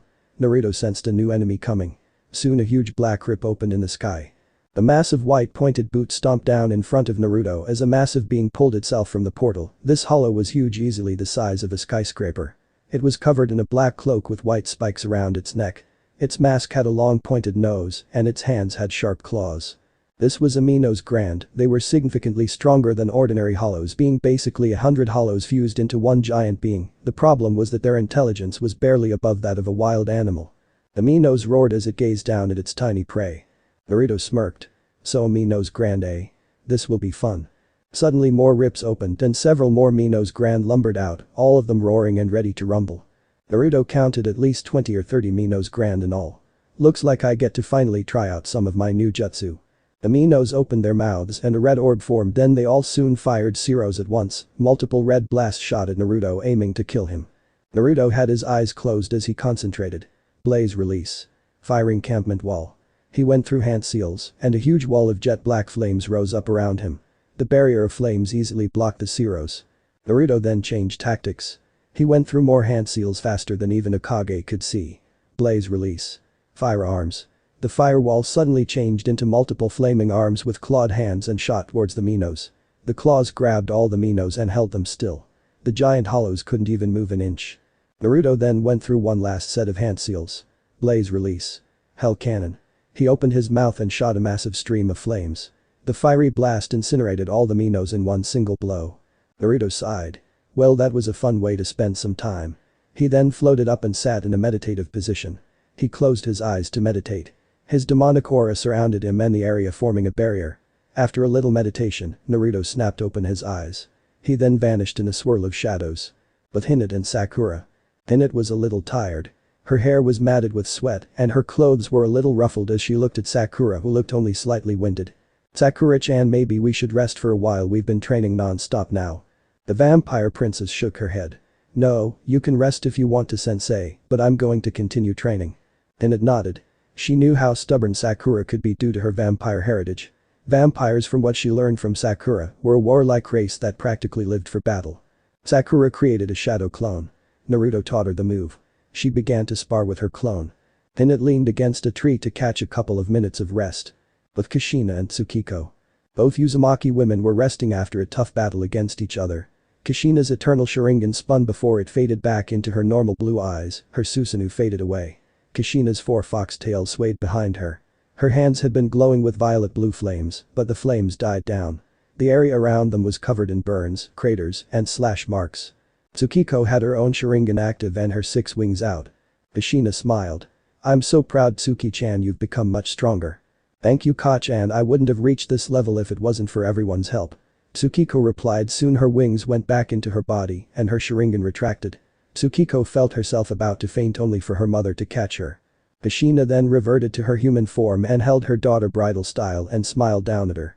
Rest now, Tsuki-chan, Ka-chan will watch over you. She vanished via body flicker, heading back to the house. Izuna's home. Tsunami was out shopping. Tazuna was working on the bridge and Inari was helping his mother shop. Akatsuki hideout. Akio and Kisame had returned from a megacar with Tobi. They were greeted by Sasori and Haruko. You're late, I know that leader Sama doesn't like to be kept waiting, so get moving. Sasori said in his gravelly deep voice while in his puppet. Madara chuckled. Relax, Sasori, my man, I'm sure they have a good reason. Akio and Kisame went into the huge meeting room. Kurami was standing in the middle of the room. She turned to face them with her Sharingan glowing in the darkness. Akio-kun, Kisame, what happened? She could tell her son looked a little tired. Akio looked serious. You're gonna want to sit down for this, Ka-chan, it's a long story. I've got time, Akio-kun. Kurami replied. So Akio told his mother what happened in the rain village. Kurami's eyes widened at the shocking news her son told her. It can't be, how can my Itato be alive? He died in battle after willingly giving me his eyes. I buried him myself. Are you sure, Akio-kun? That the man you saw was really my younger brother? Akio nodded. He looked just as you described, Ka-chan.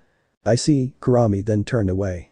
Akio-kun, you and Kisame go and get some rest, I need some time to myself. Hi, Ka-chan, leader Sama. The two said with a bow and left, heading off to their rooms. Kurami gazed at the ceiling.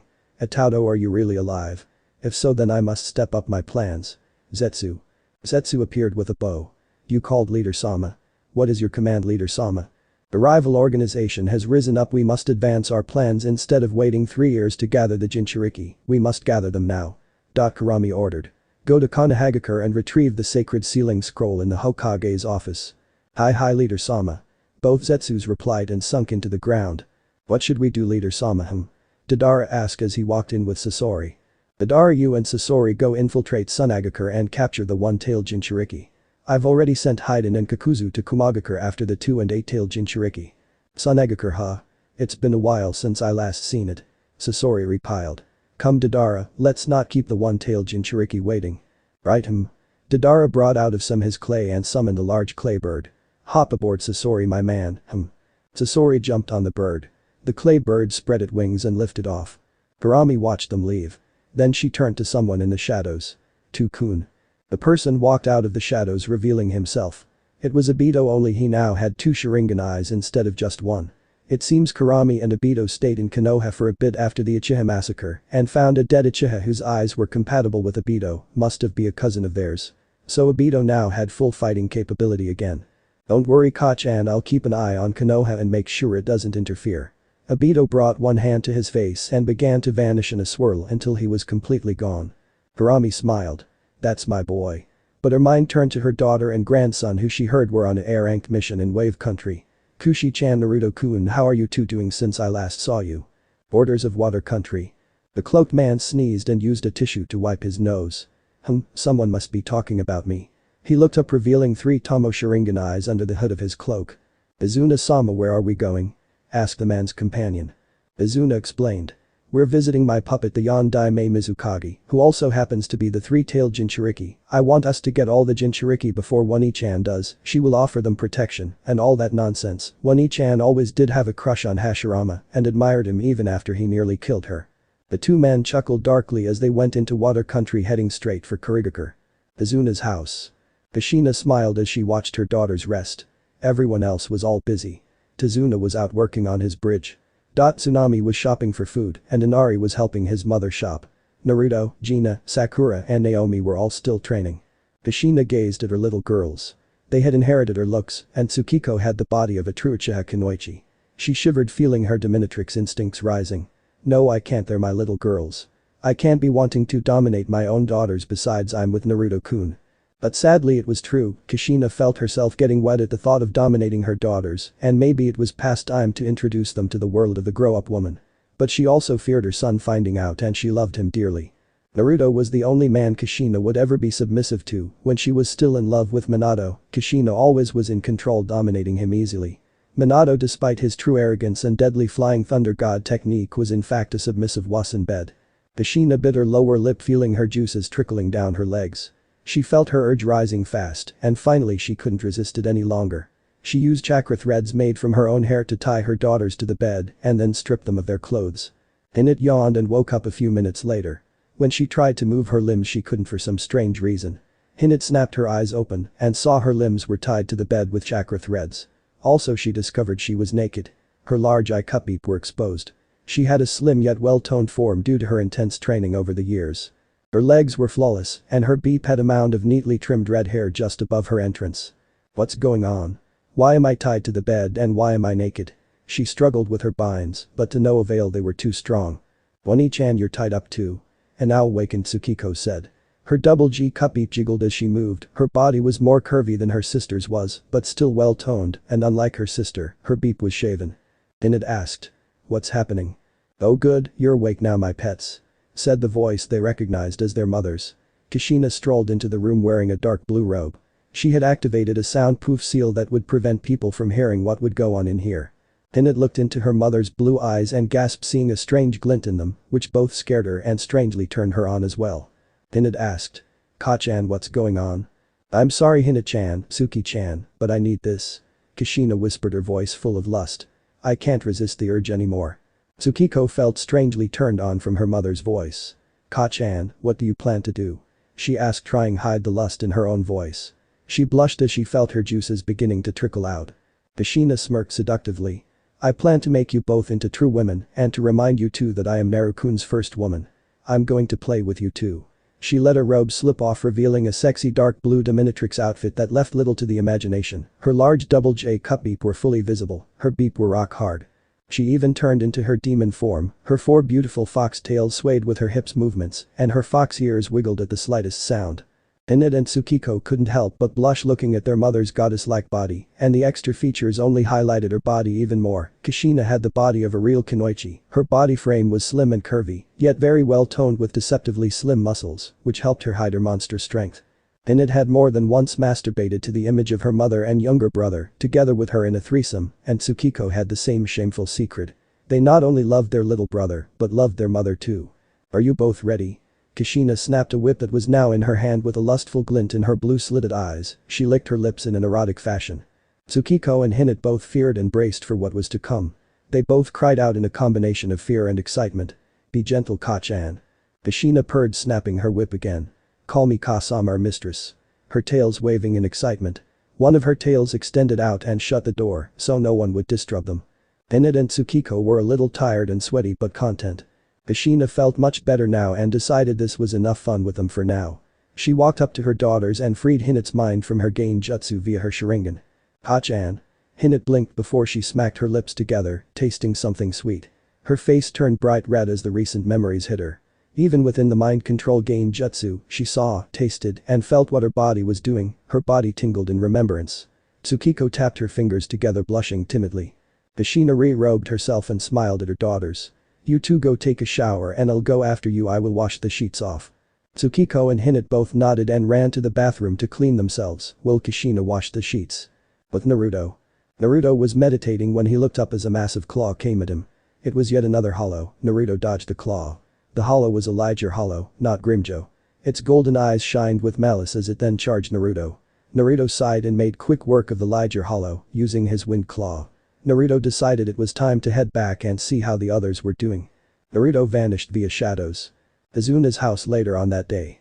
Kushina was humming happily to herself as she took a nice warm shower, cleaning her goddess-like body and washing off the scents of her daughters using a specialized soap that Naomi gave her after turning her.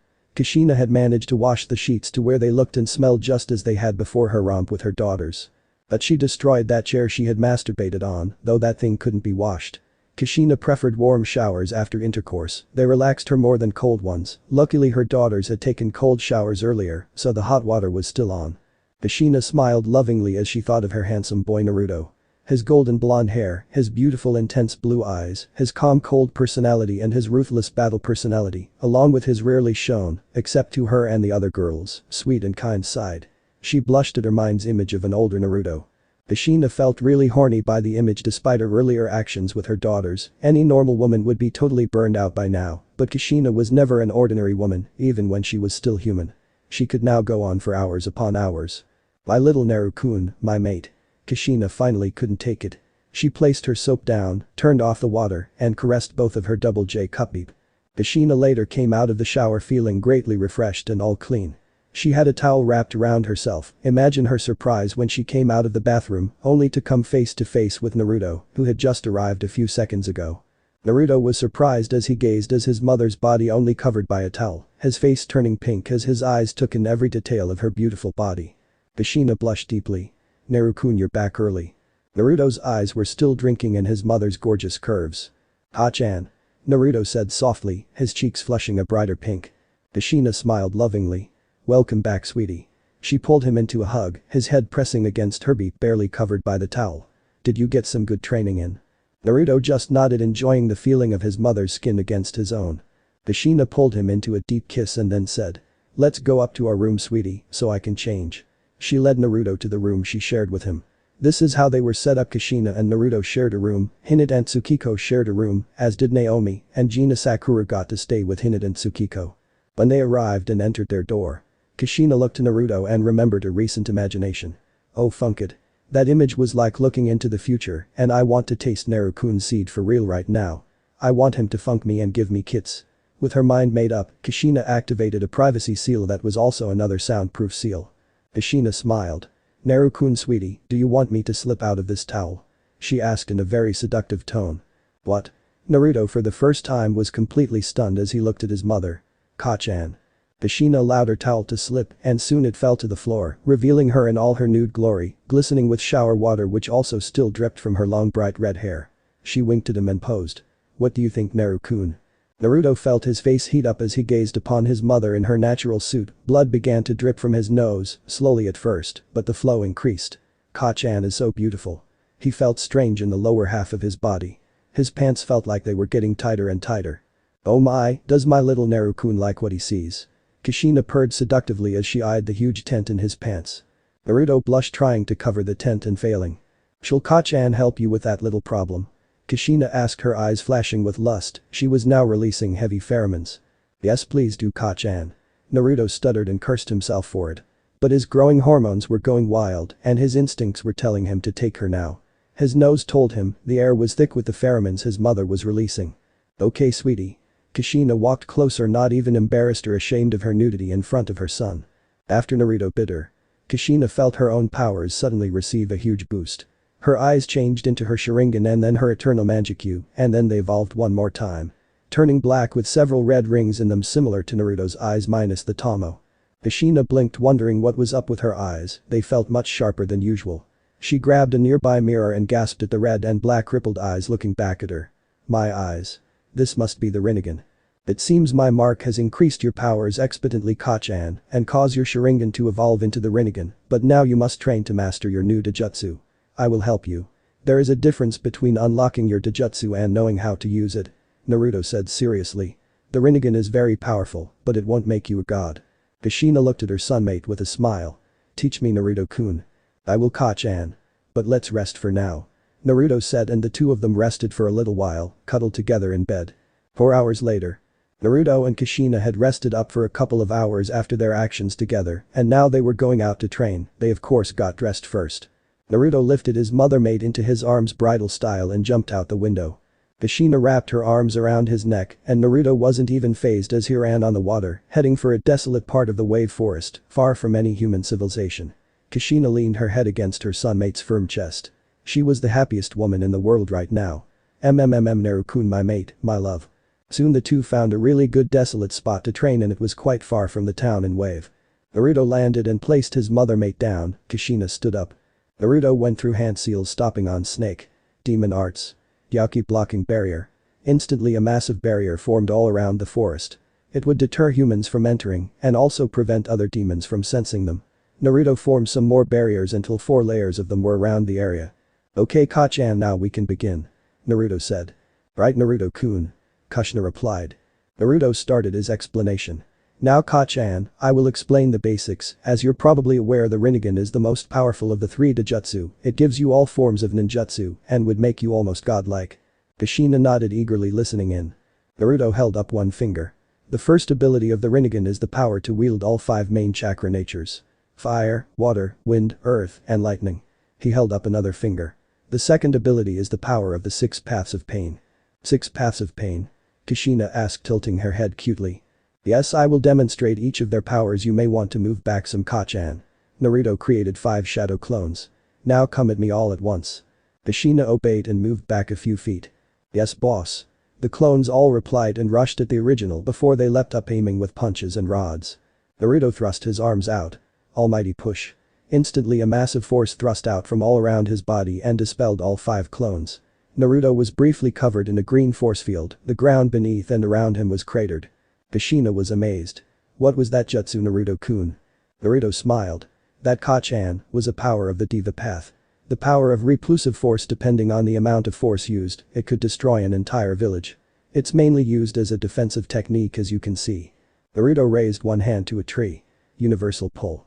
The tree uplifted from the ground and moved fast towards Naruto. He then formed a rod-like blade in his hand and sliced the tree in half. Kushina was even more amazed. She recognized that technique as one he used on her during his genin test. I can tell you recognize this technique, Ka-chan. It's the opposite of the other jutsu. This jutsu utilizes attractive force. What about that blade, Naru-kun? Kushina asked, pointing at the rod. Ah, this is what I used to kill Zabuza. These rods are made from my own yaki and only I can use them without any side effects.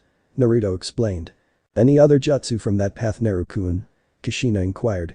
Yes, one other, but it's extremely dangerous and I'd rather not use it with you in the area, Ka-chan. It's called catastrophic planetary devastation.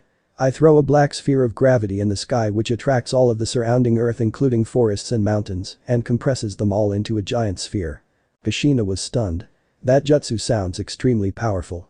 It can be, Ka-chan, but it's mainly used as a capture binding jutsu. Now I shall demonstrate the power of the pre-top path. Naruto created a shadow clone. Now clone, attack me with a ninjutsu. Any ninjutsu is fine. Yes, boss. The clone released one hand, forming a Rasengan, and much to Kushina's surprise, the clone added wind nature along with form change. The Rasengan now looked like a massive black shuriken with an ominous howling wind surrounding it. Kushina gasped. Naru-kun has learned to add elements to the Rasengan. The clone drew back his arm and then threw the shuriken Rasengan straight at Naruto. Wind release. Rasen shuriken.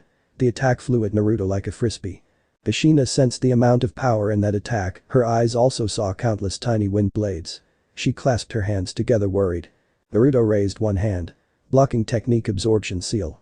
The jutsu slowly began to dissipate until it was gone completely and Naruto was standing unharmed. The pre-top path allows one to absorb an infinite amount of chakra in any form.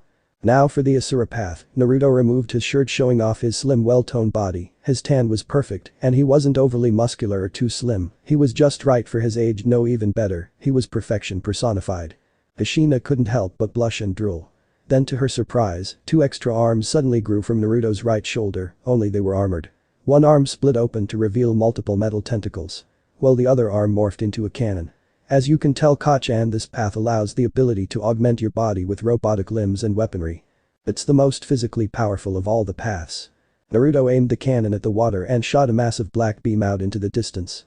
The explosion was enormous, shooting water up several miles high. Naruto then retracted the Asura Path ability and placed his shirt back on, much to Kushina's disappointment, which showed by the pout on her face. The animal path allows you to summon various creatures. Naruto went on. The human path is used for mind reading and soul removal. It's how I killed Zabuza's partner. The Naraka path grants the abilities of interrogation and restoration, using the King of Hell. Now the seventh and final path, the outer path, grants you the ability to revive the dead, but you can only revive the recently deceased. You cannot bring back someone who was already dead for several years. The Rinnegan has so many powerful abilities, Naruto-kun. Kushina said. Yes, Kachan, it does. Now that you know of the various powers you will gain, shall we begin? Naruto inquired, activating his own Dojutsu, all 9 tomo spinning.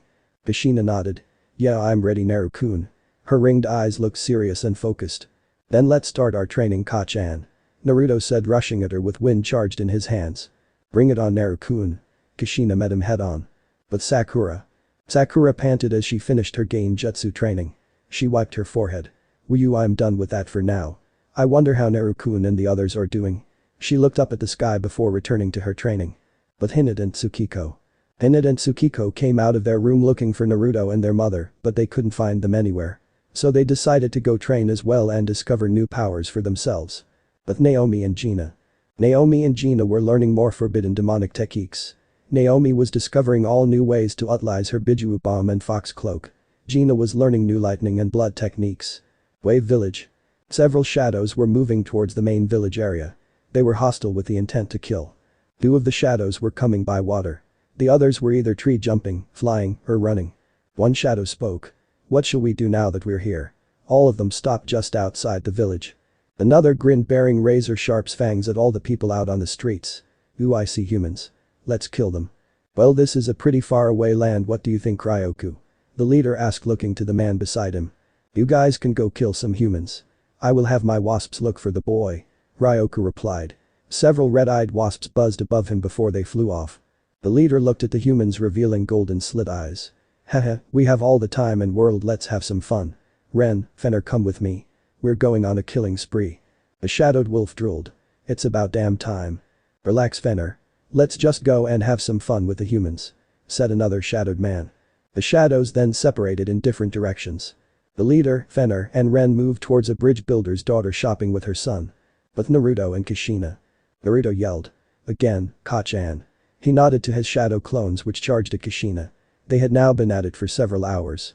Kushina had unlocked the Diva Path and Asura Path powers so far. Kushina spread her arms out. Almighty push.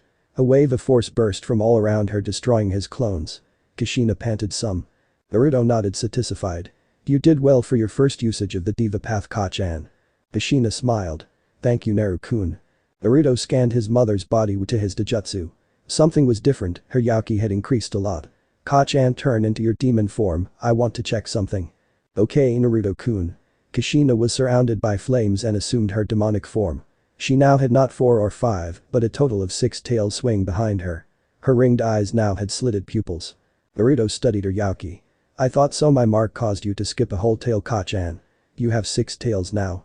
Also, he saw something growing within her. Really? Kushina looked back and sure enough saw the extra 2 tails swaying with her original 4. Whoa, I do have 6 tails now. She then petted her tails, letting out a soft purr at the wonderful feeling. Naruto looked serious. Now, Kachan, that means I'll have to train you to regain control of your Yaki. The increased power from the extra tails have made it run erratically. I'll ask Naomi-chan and Gina-chan to assist us later, but for now let's keep training. Kushina nodded, snapping out of her little trance. Yes, Naruto-kun. I will do my best to regain full control of my powers. She lowered herself into a fighting stance. Naruto smirked. Then I shall train you into the ground, Kachan. His wolf ear and 4 tails sprouted behind him, his eyes turned into their slit form, all 9 tomos spun around his pupils. He flexed his claws. The 2 charged at each other once again. Wave Town. Inari was quivering, facing a tall man with long white hair, with stripes of black in it. He had golden slit eyes, and he grinned evilly, bearing long fangs. His hand was coated in blood, Tsunami's blood. She was impaled on it, the food she had bought was all over the ground. His claws dripping with her blood. The man wore a white shirt and blue pants. His ears were pointed. This man wasn't human but a demon, and a tiger demon no less. Three white tiger tails swayed behind him. With him was a large red wolf who was currently looking at the poor boy with a hungry gleam in his eyes. "Aw, poor kid, looks like you lost your mommy," the tiger demon said with a heartless laugh. "Look on the bright side, at least you'll be reunited in the afterlife." The wolf spoke, drooling. "Can I eat him, Tora? I'm so hungry." "Sure, Fenner, this boy can't fight us anyways," Tora said. Fenner grinned and then charged the paralyzed boy. Oh boy. Lunchtime. It was over in an instant. Fenner ripped the boy's throat open and dug in. Blood splattered everywhere as Fenner devoured the boy. He ripped out huge chunks of flesh and gulped them down. Several civilians screamed at the gruesome, horrific scene and ran for it. But then a blur appeared behind and rushed right by them. It was a man with slicked back raven hair and red eyes. He had bat-like wings protruding from his back and a long spear-tipped tail. His fingernails were long and razor-sharp. His outfit was one you'd accept some bolter to wear. This man was an incubus. He grinned. "Bye, humans." He waved to them. The civilians suddenly fell to bloody pieces. The ground was now stained red. Fenner finished his meal and licked the blood off his mouth. Kid was good, but he didn't have too much meat on him. Too young and skinny, I'm still hungry. Nothing of Inari remained except for a few bones and his ripped clothes. "Well, there's plenty of humans here for you to eat, Fenner," Tora explained. "Say, where'd Itachi and Daraku go?" the incubus asked. "Oh, they're headed for a bridge with the Shark Brothers where more tasty humans await us, Ren," Fenner said, now grooming his paw, licking it clean of blood and gore. "Hopefully they bring one back as a to-go meal." Bridge? Izuna was shaking in terror as he saw all of his workers dead and two strange men standing over them. One man had long black hair. He wore dark clothing that had some strange armor on it. But what was shocking were his red slit eyes and the 7 black fox tails that swayed behind him. His fox ears twitched on his head. His nails were sharp claws coated in blood. This was Daraku and Anabi Dark Kitsune. The other man also had long black hair, but his hair had a more purple tint to it. His eyes were yellow and snake-like. He wore a purple battle robe with snake designs. His skin was pale white. This man was Yamada no Urachi, the 8-headed and tailed king of the serpent demons. 2 humanoid shark demons also were on the bridge. They looked like they could be Kisam's long-lost relatives. They were grinning hungrily at Izuna and flexed their webbed claws. The older brother shark was named Katsu and the younger was named Hiki. Daraku noticed the old man. "Ah, the bridge builder. I hope you enjoyed our little present. We see humans, we kill them." Izuna dropped to his knees. "It's over, without my workers I can't complete my bridge and Gato will win." Urachi chuckled. "Kuku, Gato. Do you mean this Gato?" He held up a familiar looking head. It was Gato's head. The fat Takun's face was forever frozen in horror. "He was the first one we killed when we arrived in this country." Izuna was stunned. "You killed Gato?" "Yes, and I'm afraid you're next," Daraku replied as he phased behind Izuna. And then killed Izuna with a single strike using one of his 7 tails, impaling Tazuin through the heart. Well, that was a fun way to pass the time. Now we can focus on our true mission. "Yes, taking out the boy Naruto Uzumaki who was Chasen," asked the new Juubi. Urachi hissed gleefully. "Don't worry, I have my wasps out looking for him right now," said a voice. They all turned to see a young man standing next to Urachi with his hands in his pockets.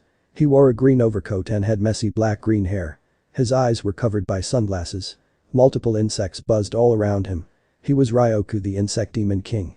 He controls all manner of insects, not just beetles, and if he were to meet the 7-tailed Jinchuriki, he could forcibly remove the tailed beast without a seal because the 7-tailed beetle was an insect demon and fell under his category. The shark demon brothers were drooling at the fresh blood on the ground. "Mind if we eat the old man?" Katsu asked, his fangs drooling with saliva. "Yeah, we're hungry," Hiki said. Daraku smirked. "Sure, go right ahead and chow down." Hiki and Katsu cheered and ravenously ate the old corpse. With Naruto and Kushina. Kushina was a little tired from all that work. But it was worth it, she was getting a lot stronger and was spending tons of alone time with her beloved sunmate. She was so happy right now. Kushina used the Asura path to sprout metal blades from her hands. She currently was doing some katas using her blades. Naruto watched his mother mate with a smile. "You've come a long way in just a few hours, Ka-chan, I'm proud. No wonder you were hailed as a shinobi goddess." Kushina suddenly blushed for some reason during her katas. "Naru-kun must be thinking about me." Outside the barriers, several wasps with red slit eyes were seen hovering. They could tell this barrier could only be let down by the one who set it up. Naruto quickly looked up, smelling the scent of insect demons. He scanned around with his Dojutsu and saw several wasp demons hovering just outside his barrier. "Demon wasps, what are they doing here?" Naruto spoke up. Ka-chan stopped for a minute. "Okay," Kushina replied. She stopped doing her katas and retracted the blades. Kushina walked up to Naruto and noticed he clapped his hands together. "What's wrong, Naru-kun?" "I'll explain later, Kachan Kai." Naruto called. The four-layered barrier suddenly faded away. Naruto aimed his hand upward, black lightning energy crackling around it. Chidori sharp spear. A blade of black lightning extended from his hand and struck all the wasps hovering above, killing them. The electric blade retracted and the wasps fell to the ground dead and burnt. Hashin gasped. "Demon wasps." "Yes, Kachan, I think we aren't the only demons around here now." Naruto scanned the area with his Dojutsu. "What's going on?" "I can tell we're not alone now. They're too far away to tell exactly what they are, but I can see traces of their yaki. Kachan, let's get back to the others." "Right." The two of them vanished with a burst of pure speed. "Bridge." Ryoku spoke. "I found the boy. He killed my wasps. He's in a forest far away from the human village. Let's go." He vanished in a cloud of insects. Ren grinned, he spread his wings and flew off the bridge. "Hehehe, finally let's get the boy." Irachi smirked. "Kuku, this'll be fun." He stretched his body out and slithered like a true snake off the bridge and into the water. "Hey. Wait for us." Hiki and Katsu yelled as they dived into the water and swam off. "To Sakura." Sakura's head shot up as her yaki detection ability went off. "This yaki, it's enormous. How did this escape us?" She stood up from her perch. "I have to get back to the others." Sakura took off. But Naomi and Gina. Gina and Naomi have finished catching up on their training. "Naomi-chan." Gina said, sensing several powerful yakas heading for the forest. "I know, Gina-chan, how could so many enemies escape our senses? Let's go find Naru-kun and Kushi-chan." The two demon beauties vanished with a burst of speed. But Hinata and Tsukiko. The Uzumaki sisters had unlocked more powers of their respective demon species. Suddenly a massive group of yaki hit their senses. "Owani-chan." Tsukiko said, alarmed. "I know, Amato-chan, let's go find Naru-kun and Kachan." Hinata said. Both of them vanished. Hinata in a fire swirl and Tsukiko separated herself into a flock of ravens. Wave forest. Naruto narrowed his eyes as he saw several beings arrive. He and his mother stopped their movement. "I see. A snake demon, a monkey demon, a tiger demon, an insect demon, two shark demons, an incubus, a red wolf demon, and a kitsune male. By the feel of his yaki, a seven tails." Ren the incubus said. "Hey Fenner, is this boy our target?" He was asking the red wolf beside him. Fenner sniffed the air in the Naruto's direction. "Yes, his scent matches Takeo-sama's, and that pitch black aura I can sense. This is our target, alright." At last we found you, boy," said Tora the tiger demon. He cracked his claws. "Yeah. Now you die," said a human-looking monkey demon named Takamaru with spiky messy brown hair and golden slit eyes. "So we finally find you. You killed my wasps, boy. You will pay for that," Ryoku said in a cold tone. Naruto, using his natural genius, easily deduced why they were here. He smirked. "I see you all are here for me, aren't you?" Hatsu smirked toothily. "That's right, boy, we're here to kill you." Kushina's eyes widened. "They're here to kill Naru-kun." She knew what to expect due to Naruto being the prince of all demons. But it still was a little unnerving to know he would be hunted down by other demons. Her ringed eyes narrowed. "I won't let them lay one hand on my Naru-kun." But Gina and Naomi. Gina and Naomi found themselves surrounded by 14 demons. These demons were chimera and all different kinds. They were all really ugly and deformed. Naomi growled. "Get out of our way." Her eyes began to glow red. But the enemies didn't listen. They instead advanced forward. They weren't as intelligent as Gina and the others were. Chimera were basically no different from wild animals. Gina sighed. Why do groups of enemies never listen? She withdrew her sword. "Let's deal with them quickly, Naomi-chan." "I'm right behind you, Gina-chan," Naomi replied, cracking her claws. Hinata and Tsukiko arrived and decided to help Gina and Naomi by dealing with some of the enemies. The Uzumaki sisters take on half the group, while Gina and Naomi take on the other half. Sadly, while the chimera did have numbers on Gina, Naomi, Tsukiko, and Hinata, the girls had much more power. They easily took out the enemies as they came. But Sakura. Sakura was further away, heading towards where she could sense her beloved Naruto and his mother. Her vampiric yaki detection skill was off the charts. With her vampire speed, she made it into the area in just minutes and saw what was going down. Her green eyes widened at one of the demons. He was a tiger demon, like the one who caused those horrific wounds on her mother, which allowed those shinboi to deliver the finishing blows. That one is a tiger demon. Tiger demons caused my mother's death. Her eyes flashed red. She then saw the tiger charge at Naruto, and she just lost it. "No. I won't lose my beloved like I lost my mother. I won't let those tigers take another loved one from me." Sakura sprung into action using her vampiric speed to intercept the tiger's charge. Wave forest. "Die, boy." Tora roared and lunged at Naruto. Naruto lowered into his taijutsu stance and summoned his rods. Show me your abilities. Tora came closer with one clawed hand aimed for Naruto when a familiar girl's voice screamed with rage. Get away from my beloved. Naruto was a little surprised to see Sakura appear in front of him. Sakura leapt at Tora and kicked him in the face hard. Know your place. She landed in front of Naruto glaring at the gathered demons. Arg. Tora was sent flying backwards. The other demons managed to jump aside except for the lizard demon. Tora crashed into him and they both went further into the forest until they landed several miles away. Sakura rushed after them with murderous intent in her green eyes. Naruto watched impressed. Kushina was also impressed. Suddenly the other demons realized that they should aim for Kushina and mob her. Ren said. The redhead smells of the boy. She's his mate. Let's get her. He charged with his wings spread out and his claws aimed to kill. Itachi slithered towards Kushina with a sword coming of his mouth. Die woman. Thenner rushed forward. You look hot enough to funk. Ryoku also charged forward with his fist surrounded by poisonous insects. Hatsu and Hiki also charged ready to kill the beautiful red-haired woman. Iraku charged with his claws aimed to strike. Naruto quickly got in front of his mother mate with a serious look. You won't hurt my mate. Kushina gasped and blushed deeply. Naru-kun. Naruto flashed through 6 hand seals stopping on Ram. Evil wind release. Evil wind bomb. Wind formed around Naruto and then shot forward and exploded sending 6 of the attackers up into the air. Naruto used his godly speed to appear before them and struck all of them away with a powerful blow. Ren, Irachi, Daraku, Fenner, Takamaru and Ryoku were sent flying further away into the forest. Naruto looked back at his mother mate. Kachan, can you handle the 2 sharks? Kushina nodded. I will. Naru-kun, be careful. Naruto nodded before he turned and jetted off after his flying opponents. Kushina turned to the 2 shark brothers with anger. I won't let you lay a fin on my Naru-kun. The sharks grinned and jumped into the water. Hatsu sneered. Come and get us, bitch. Kushina growled that insult. She was not an Inugami, she was a Kitsune vixen. She ran and stood on the water. Luckily Naruto helped her relearn the water and tree walking exercises during their training earlier. But she would still have some trouble performing her jutsu. Kushina revealed her demonic features, her 6 tails swayed behind her. Let's see what you can do, sharks. Bring it, woman. Come, brother. Katsu roared, charging toward the Rakubi vixen like a torpedo. Kushina charged at them using the Asura Path ability to sprout blades from her hands. Right, big brother. Hiki said, joining his brother in the charge. The 3 of them met head-on and caused an explosion of water. But Sakura went after the tiger demon. Because she had heard a tiger demon was responsible for her mother's death, she gained a deeply seated grudge towards all tiger demons. She had kicked him and the lizard demon all the way to the other side of the area. She had a murderous glare at the tiger. Arg. Tora stood up, his head still throbbing from that kick. He actually spat out a few fangs and some blood. Damn, Tora, she got you good, said the lizard demon. Shut up, Tora growled, shaking his head free of the cobwebs. Sakura had her head down, her hair shadowing her eyes. Her yaki briefly flared up. She cracked her knuckles, this would be for her mother. Sakura sent her yaki in her hand to form a blade, basically Kabuto's technique. Sakura formed a crimson blade of yaki and charged at Tora, slashing him in the face with it.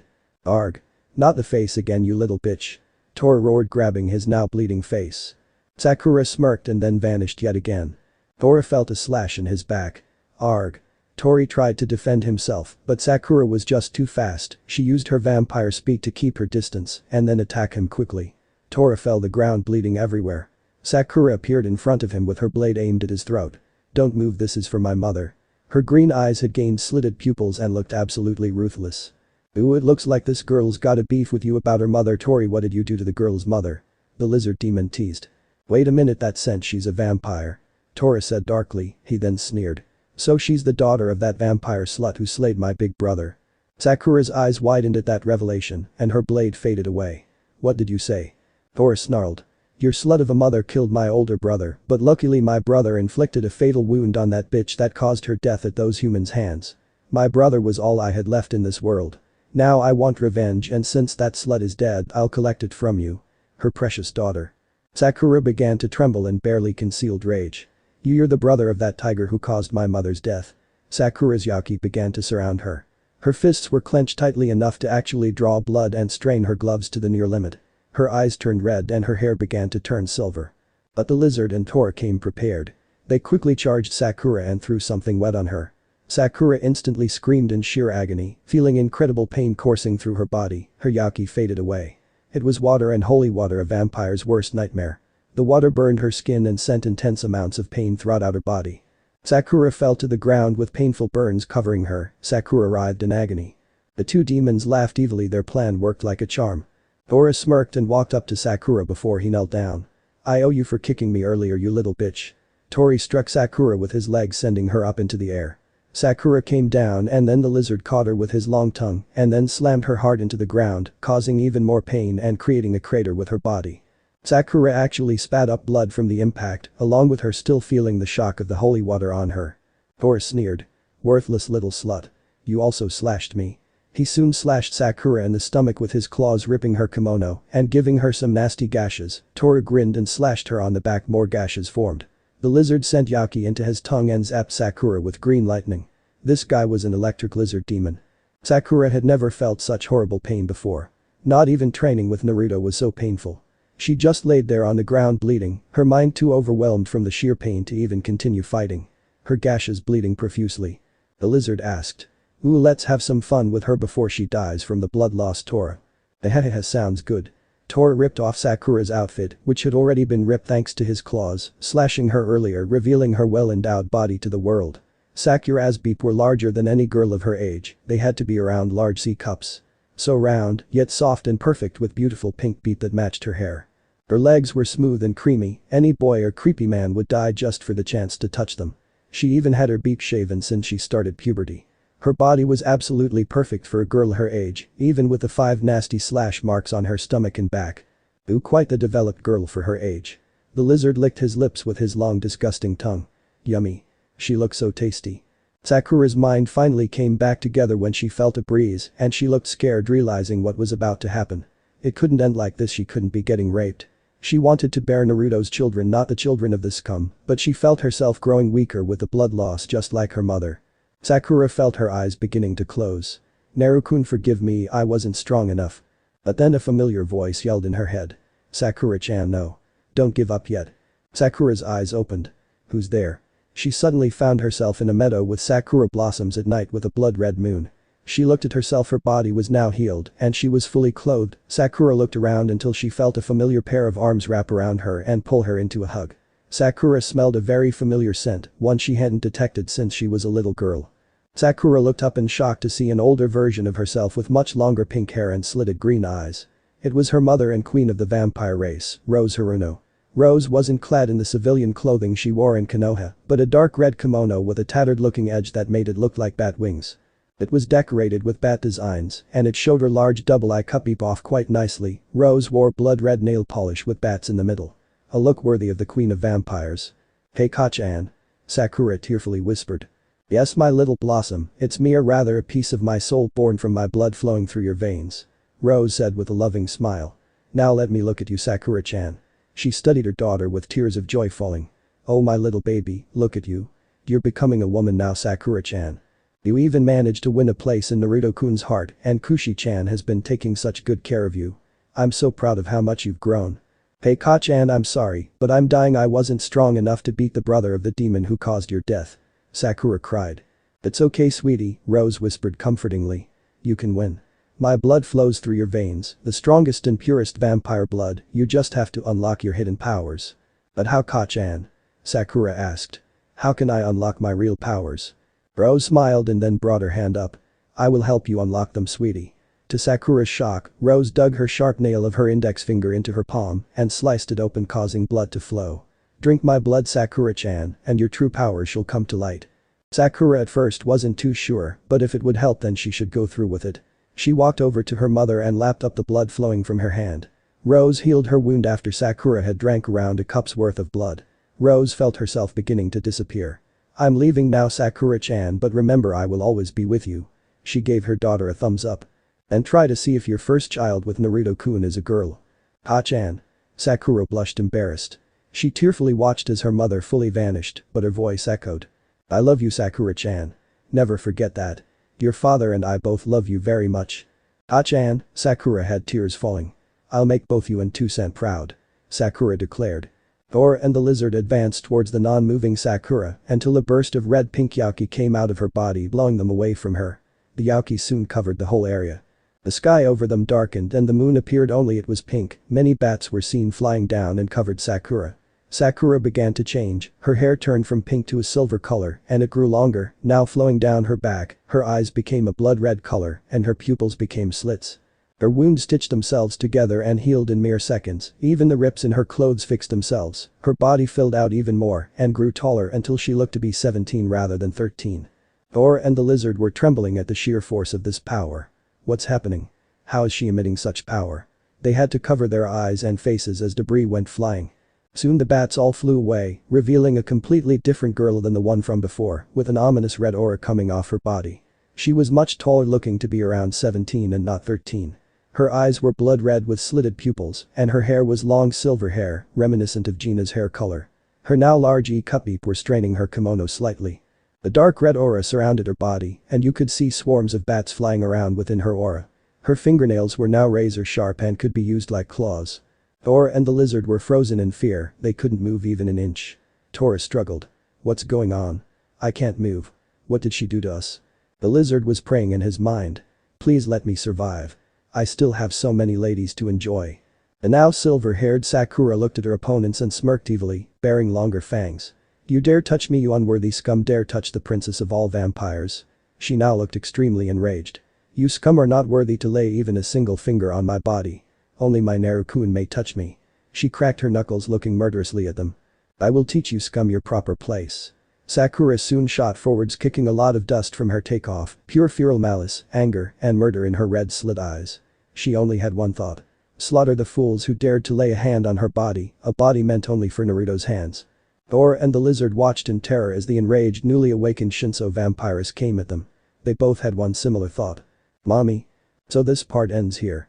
Alright, that's it for today's video guys, let me know in the comments section how was the story, and also don't forget to like, share and subscribe. I will meet you in another video, bye bye.